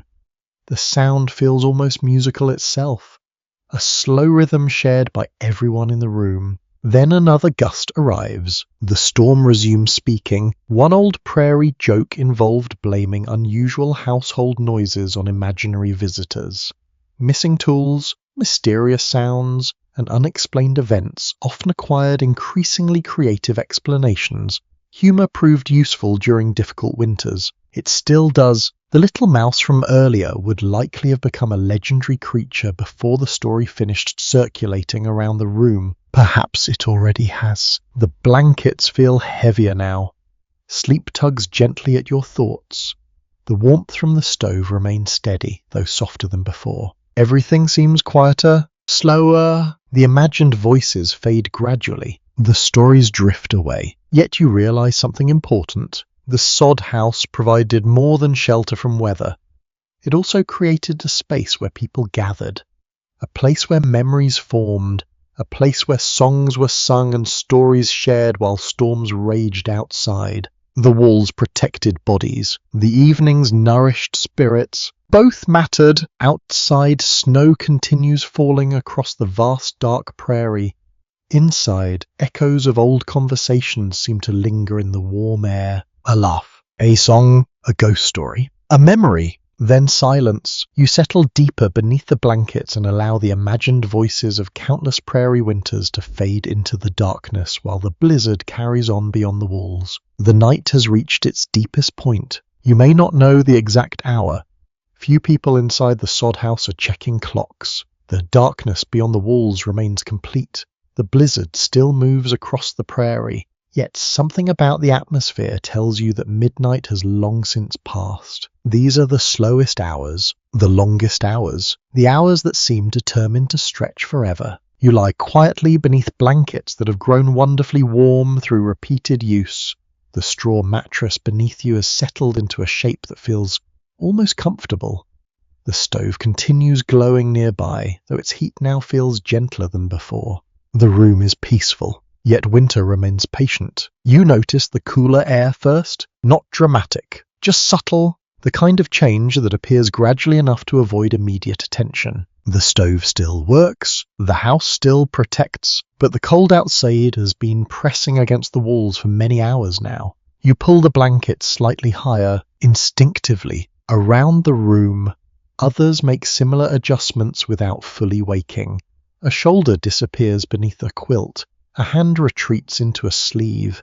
Someone shifts position and settles again. The house responds collectively. Everyone understands the assignment. Stay warm. One weather observer working on the northern plains noted that the coldest period of many winter nights often arrive shortly before dawn.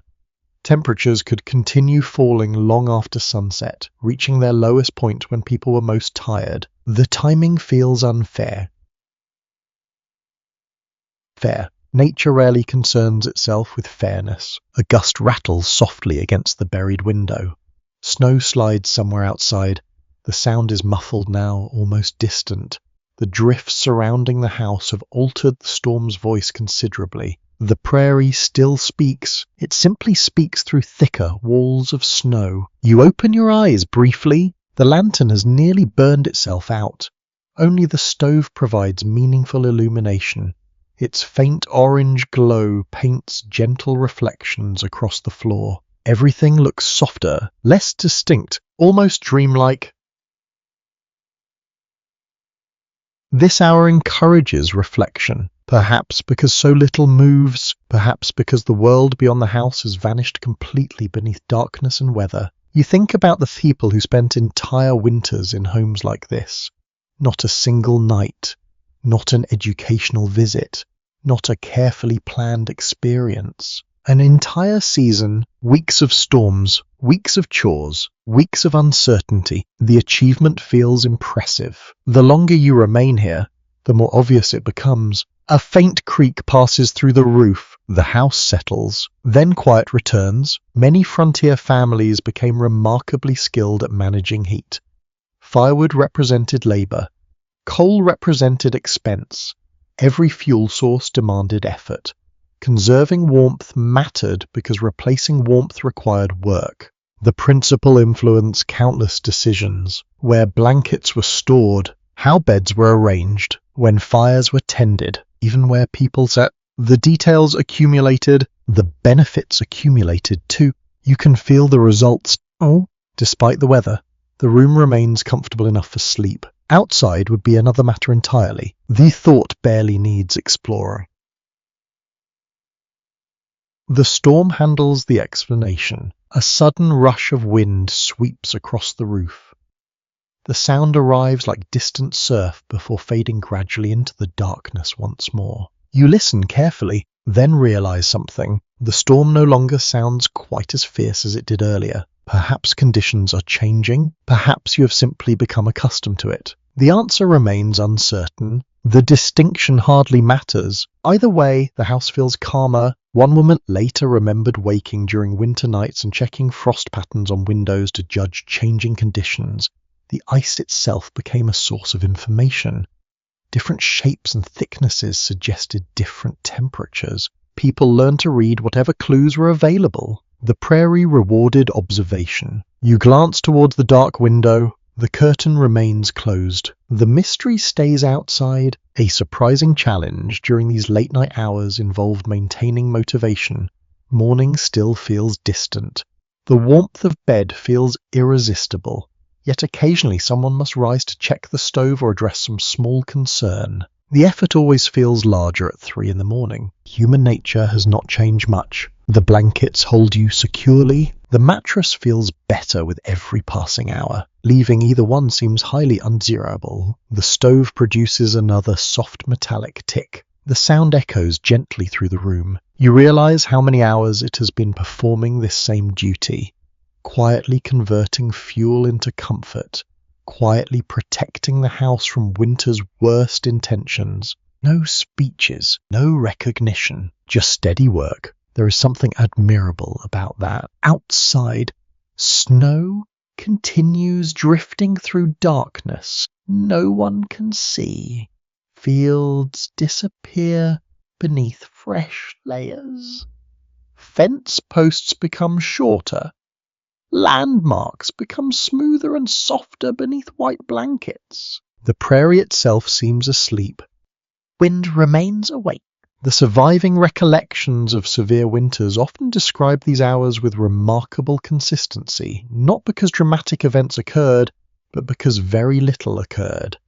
Time moved slowly, people waited, the weather continued. Patience became a skill, perhaps even an art. You feel that patience now. The room remains warm enough. The house remains strong enough. The night remains survivable. For the moment, that is enough. A sleeper nearby murmurs briefly and falls silent.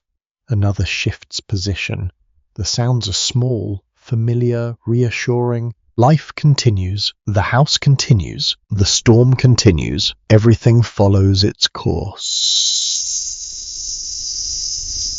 Your eyes grow heavier once more. The darkness feels deeper than before.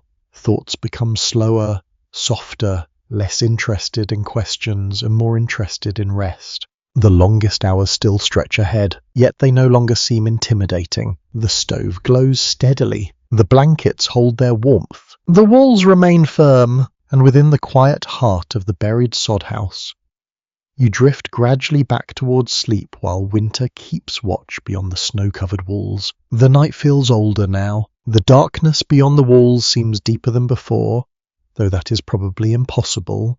Darkness does not truly age, yet after so many hours of wind, snow, and waiting, the world carries a different atmosphere. The blizzard remains, the house remains. So you remain somewhere between sleeping and waking. Your thoughts begin wandering through the kinds of worries that often visited prairie families during long winter nights. Not panic, not fear, just the quiet concerns that arrive when weather controls so much of life. You lie beneath the blankets and listen to the wind moving around the buried house. The sound has softened since evening.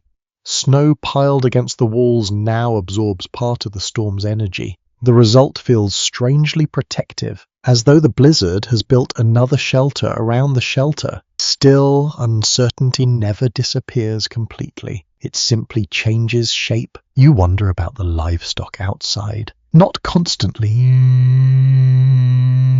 Just briefly, a horse sheltered from the wind. A few cattle gathered together. Perhaps chickens crowded inside a small structure somewhere beyond the darkness. The animals have their own difficult night to endure. A family living on the plains rarely stops thinking about them entirely. The thought comes and goes. The blankets remain warm. The room remains safe. Yet the awareness lingers quietly in the background. The stove glows faintly across the room. Its iron body no longer radiates the strong heat of earlier hours. Instead, it offers a steady warmth earned through a long night's labour. The smell around it has changed slightly as well. Less smoke, more cooled metal, more lingering wood ash. The scent feels comforting, familiar. You notice a shovel leaning beside the door. It has remained there all the evening. Nobody expects to use it right now. Nobody would remove it either. That simple tool carries a quiet significance during prairie winters.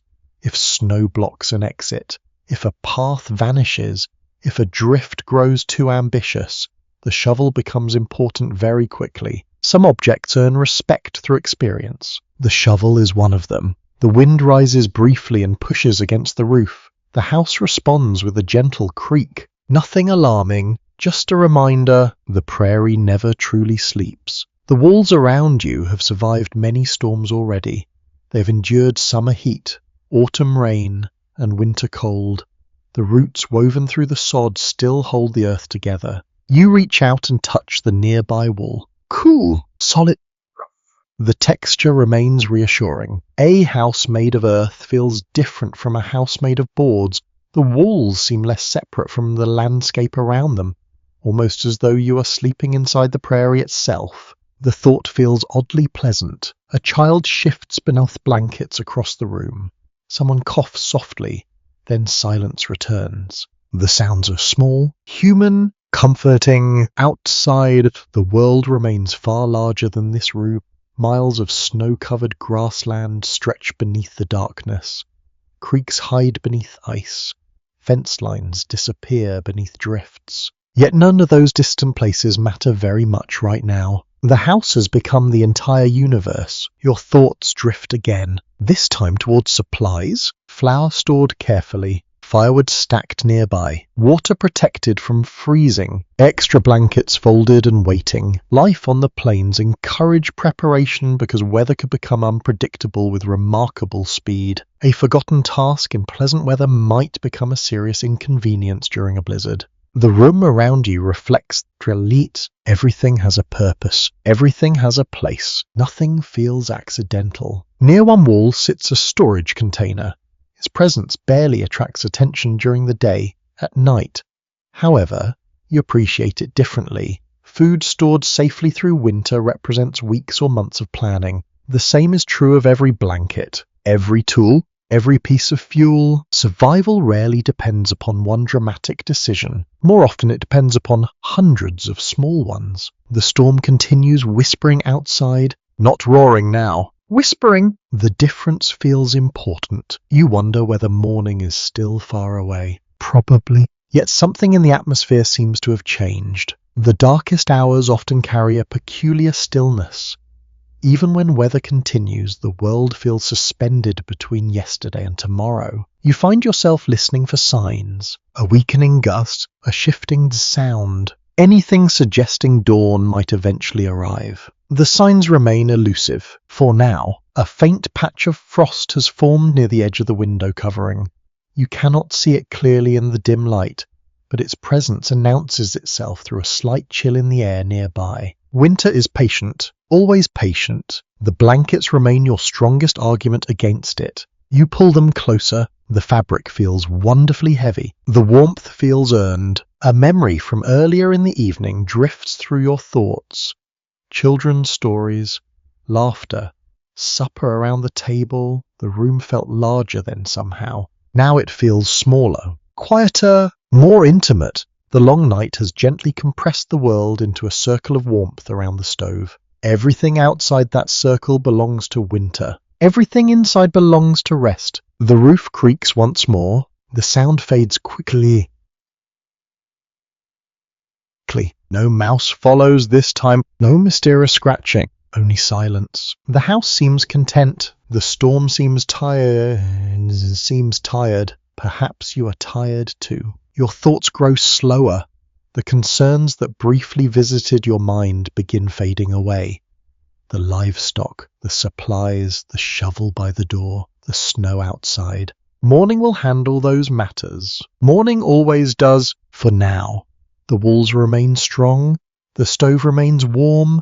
The blankets remain comforting. And deep within the buried sod house, surrounded by earth, snow, and darkness, you allow the last quiet worries of the night to drift away while winter keeps its distant watch beyond the walls. The night is still dark, yet something has changed. You cannot see it at first. The room remains dim. The window remains covered. The stove continues glowing softly. Everyone around you appears asleep. Still, the atmosphere feels different. The longest stretch of darkness has passed. You sense it more than observe it. These final hours before dawn possess a unique character. They are neither truly night nor truly morning. The world seems suspended between two states, waiting patiently for light to return. You walk briefly and listen. The storm is still present, but now you notice something interesting. The house has become a clock. Not a clock with hands or numbers, a different kind of clock, one built from routine, sound, and familiarity. The stove offers the first clue. Earlier in the evening it crackled frequently. Logs shifted. Flames moved energetically behind the iron door. Now the sounds occur less often. The fire has settled into a slower rhythm. The room understands this change. Someone will eventually rise to tend it, not because a schedule demands it, because experience does. You lie quietly beneath the blankets and listen to the breathing around you. Every household develops its own nighttime patterns.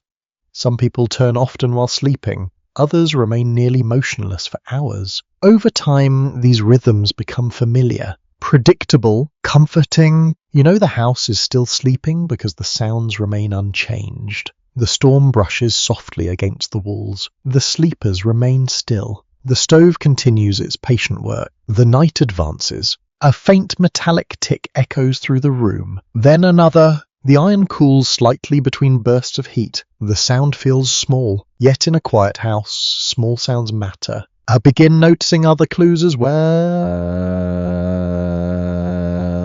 The air near your face feels a little cooler than before. Not unpleasant, just different.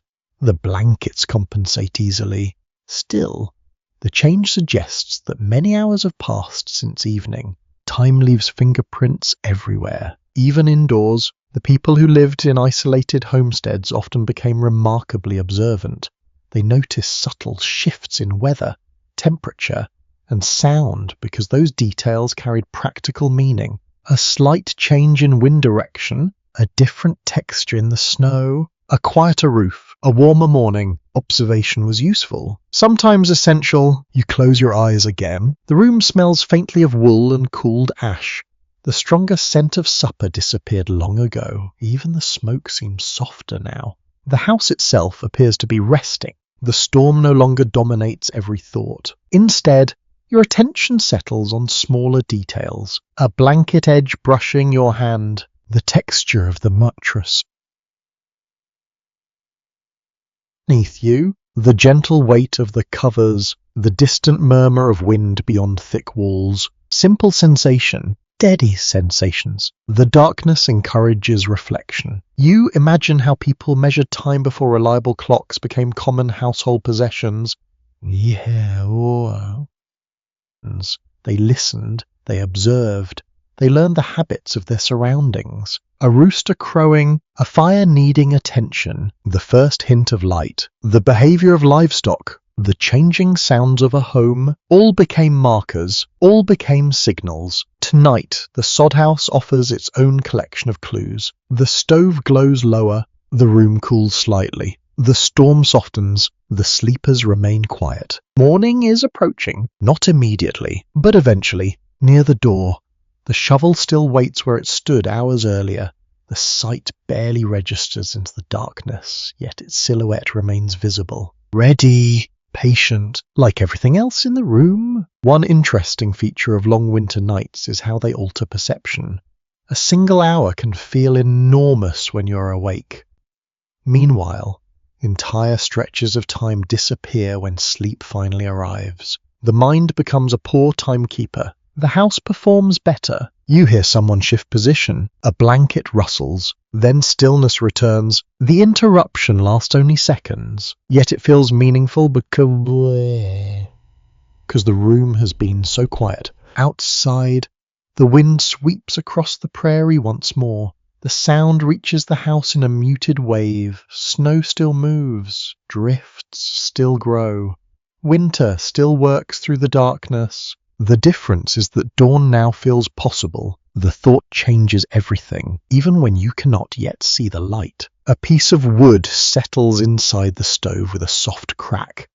Tiny sparks briefly brighten the firebox.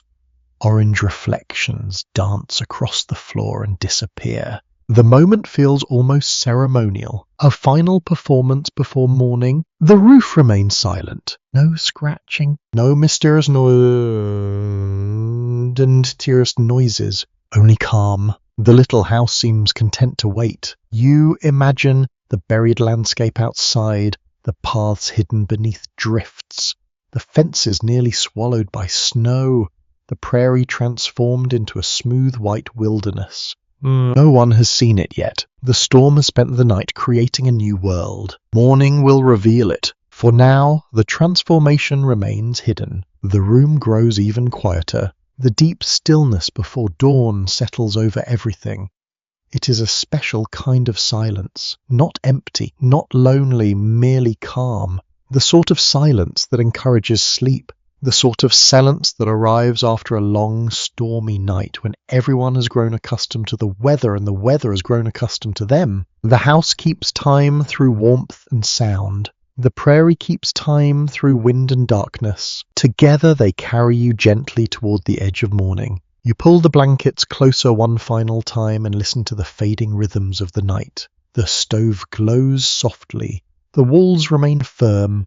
The storm continues its distant conversation with the plains. And somewhere beyond the darkness, unseen but inevitable, dawn is beginning its slow journey toward the little sod house beneath the snow. At first, you are not certain what wakes you. The room remains dim. The stove still glows. The wind still moves outside. Yet something feels different. You open your eyes and remain still beneath the blankets. For several moments, nothing seems unusual. Then you notice it.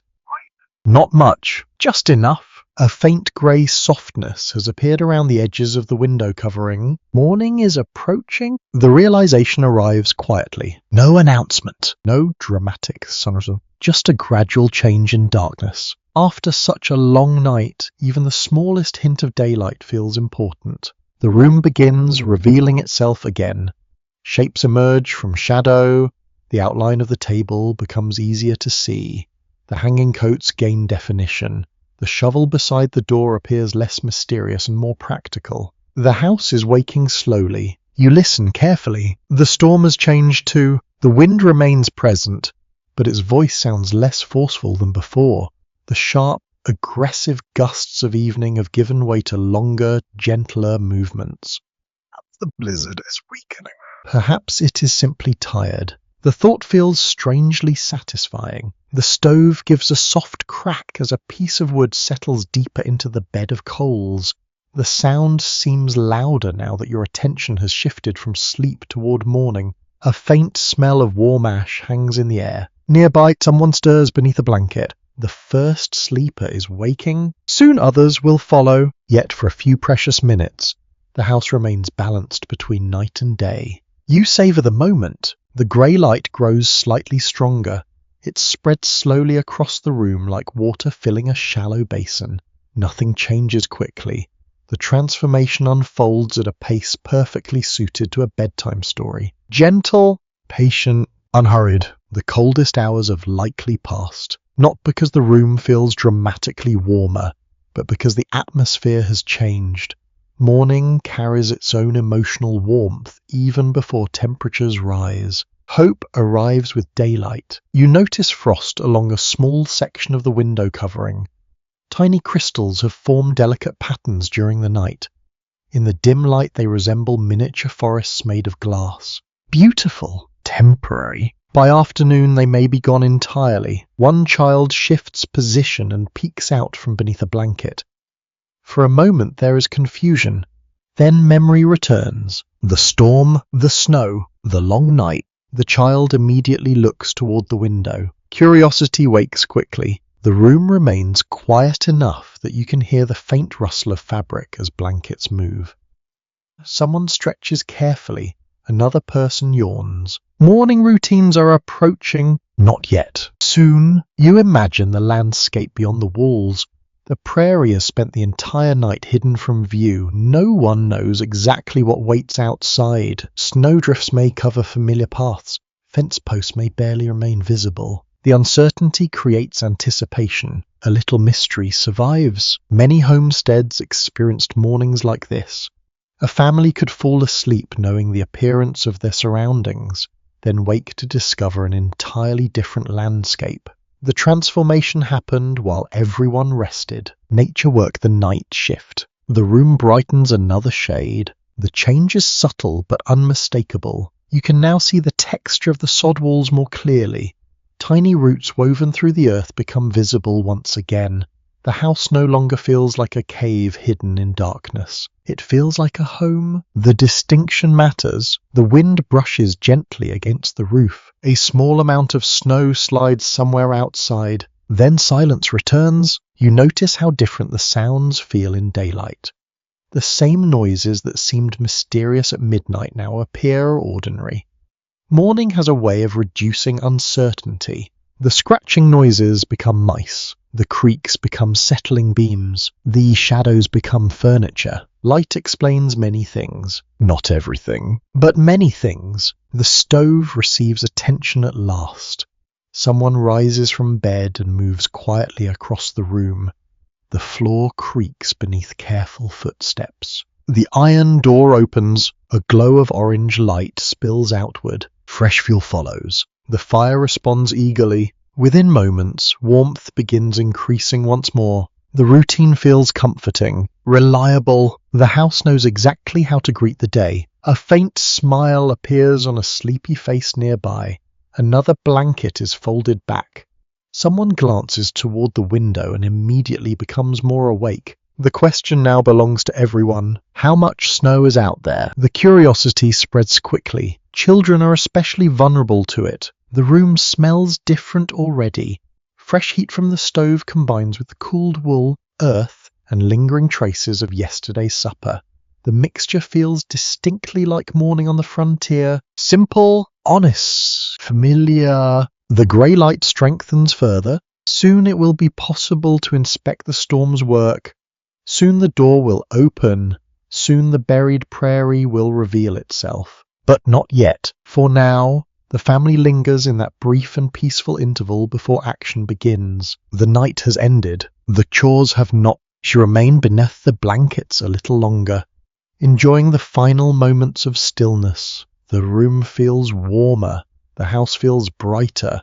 The storm feels farther away. Outside, the snow-covered world waits patiently. Inside, daylight slowly fills every corner. And as the first true signs of morning arrive through the curtained window, you realize that the long blizzard night has finally begun giving way to dawn. The moment finally arrives. The room is awake now. Not fully active yet, but awake. Blankets have been folded back. The stove burns with renewed energy. Boots are being pulled on. Coats are lifted from hooks and shaken free of the night stillness. Everyone wants to see the storm's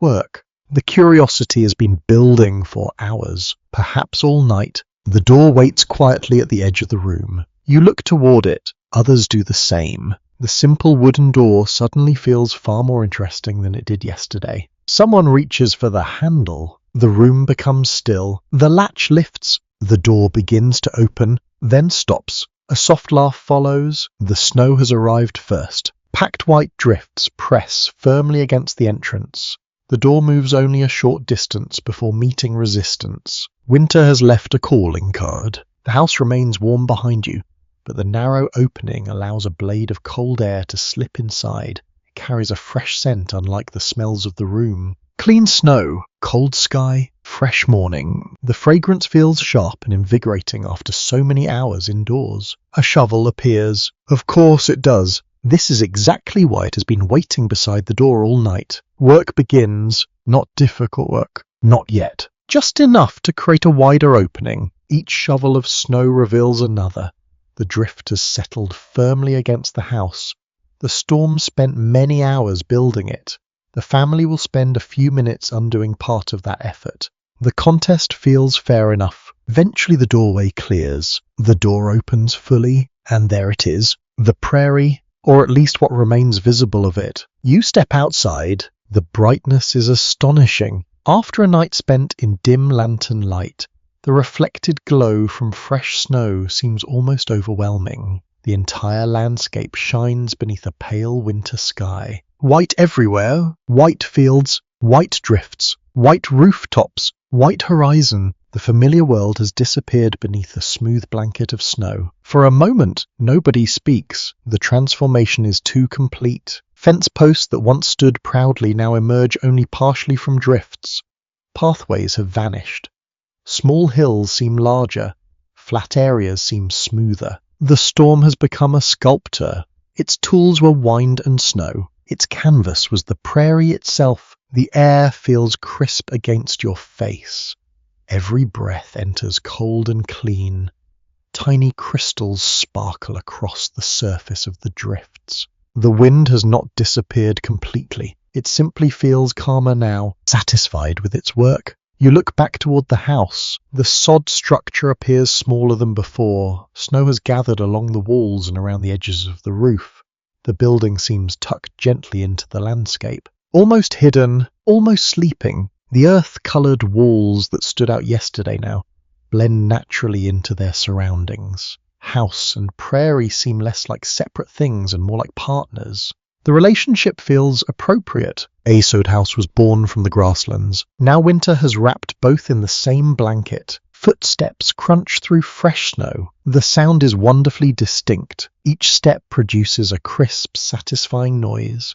The prairie has become quiet enough that even small sounds travel clearly. No wagons, no machinery, no distant traffic. Only boots and snow. A path begins taking shape as people move between buildings. Every journey leaves temporary marks across the white surface. Temporary because more snow will eventually arrive. The prairie always thinks long-term. Nearby, a drift has swallowed part of a fence. Only the upper section remains visible. Elsewhere, a gate appears half buried. The storm worked thoroughly. You find yourself smiling, not because the extra work looks appealing. It does not, but because there is something undeniably beautiful about the scene. The sky above has brightened considerably. Pale sunlight filters through thinning clouds and touches the snowfields with silver light. The effect feels magical. Children notice it immediately. They always do. One runs toward a drift nearly as tall as their shoulders.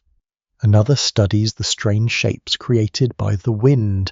Every mound becomes a potential fortress. Every snowbank becomes an opportunity. Adults tend to see chores. Children tend to see possibilities. Both perspectives have merit. You walk farther from the house. The cold presses gently against your cheeks. The air smells fresh enough to taste. Every breath feels cleaner than the last. Behind you, smoke rises from the stovepipe. The thin column drifts upward before bending slightly with the breeze. The sight brings unexpected comfort. Smoke means warmth. Smoke means breakfast. Smoke means home. The storm may have transformed the landscape, but the little sod house remains exactly where it should be. Standing, waiting, reliable. The morning grows brighter still. Bird tracks appear near a sheltered patch of snow. Tiny marks cross the otherwise untouched surface. Life has already resumed its routines. The prairie never remains inactive for long, even after a blizzard. You pause and look across the white horizon one more time. The night feels distant now. The wind, the darkness, the mysterious sounds, the long hours beneath blankets all seem part of another world. Morning has changed everything. The storm has passed, the house endured, and beneath the pale winter sun, the transformed prairie slowly begins revealing itself again, one snowy detail at a time. Morning settles gently across the prairie. The blizzard has moved on, not vanished completely from memory. Of course, its work remains visible everywhere. Snowdrifts curve along fence lines. Paths require rediscovery. Fresh tracks mark newly opened routes between buildings. Yet the storm itself has become part of the past. The sky continues brightening. Sunlight spreads across the snowfields in broad bands of silver and pale gold. The vast white landscape that seemed intimidating in darkness now appears peaceful. Almost serene, you stand outside the sod house and take one long look across the transformed prairie. The air feels cold but manageable. The wind feels calmer. The silence feels enormous. A few hours ago, this same landscape seemed hidden behind walls of snow and darkness. Now it stretches outward in every direction beneath a bright winter sky. The change feels remarkable, yet this cycle happened countless times across the Great Plains. Storm, shelter, morning, recovery. The rhythm became part of life. You brush snow from a fence rail and watch loose crystals tumble toward the ground. Each tiny fragment catches sunlight briefly before disappearing into the larger blanket below. The prairie has a way of making small things feel connected to larger ones. A single snowflake, a single drift, a single house, a single family. Together they form the story of the plain. Nearby, smoke continues rising from the sod house chimney. The sight remains comforting against all the white. The thin grey column creates a visible reminder that warmth waits inside. The house looks sturdy, not grand, not impressive in the way a mansion might be impressive. Yet after spending a blizzard night within its walls, you understand something important. Its value was never measured by appearance. Its value was measured by protection. The thick earthen walls blocked the wind. The roof held against the snow. The interior preserved warmth. The simple structure accomplished exactly what its builders intended. That achievement deserves admiration. You walk slowly through the snow. Each step sinks slightly. The surface crunches beneath your boots. The sound remains one of winter's most satisfying noises. Ahead, the prairie glitters beneath sunlight. Tiny ice crystals reflect light in every direction. The entire landscape seems covered with scattered diamonds. The effect lasts only while conditions are right. Like many beautiful things, a bird crosses the sky overhead. Its dark shape moves against bright clouds before disappearing toward the horizon. The sight feels like a reminder that life continues after every storm. The prairie continues too. The snow will eventually melt. Grass will return. Another season will arrive. For now, winter holds the landscape gently in its hands. You turn back towards the house. People move around it now. Morning tasks have begun. Water must be checked. Paths must be cleared. Livestock need attention. Breakfast awaits. Life resumes quickly. It always does. The storm may interrupt routines. It rarely stops them for long. You pause near the doorway. The scent of wood smoke drifts outward. Warm air follows. The contrast between inside and outside remains delightful. Cold on your face, warmth at your back, fresh snow beneath your boots. Home beside you, the combination feels perfect. As you step inside once more, the familiar smells return immediately. Earth, wool, ash, breakfast beginning somewhere nearby. The room appears different in daylight. Smaller perhaps, brighter certainly. The mysterious shadows of the night have disappeared. The creaks, scratches, and whispers that once inspired curiosity now seem ordinary. Morning explains many things. The stove glows cheerfully. The walls reveal their rough texture. The roof seems dependable rather than mysterious. The house has returned into being simply a house. Yet you know better now. During the night came something more. A refuge, a fortress. A tiny island of warmth surrounded by an ocean of snow. You settle into a chair near the stove. The heat feels wonderful after the cold air outside. Your boots begin drying. The room hums quietly with activity. Someone prepares food. Someone folds blankets. Someone glances through the window at the bright snow beyond. Normal life has returned. That may be the greatest victory. Full. The ability to continue. The ability to wake, work, eat, laugh and rest despite difficult weather. The ability to endure. The prairie demanded that quality from the people who lived upon it. Many met the challenge, and now, as the warmth of the room settles around you, the memory of the blizzard already begins softening at the edges. The fear is gone, the uncertainty is gone, only the experience remains. The storm arrived, the house endured, morning came, and perhaps that is the simplest lesson hidden within the walls of a sod house. Comfort does not always require luxury. Safety does not always require grandeur. Sometimes all you truly need is a sturdy roof, a warm stove, thick blankets, and the quiet confidence that the walls around you will hold until dawn. Now the prairie shines beneath fresh snow. The wind has grown gentle, the fire burns steadily, and the long winter night has finally become a memory. For a few moments longer, allow yourself to rest beside the stove. Feel the warmth on your hands. Listen to the soft sounds of the house.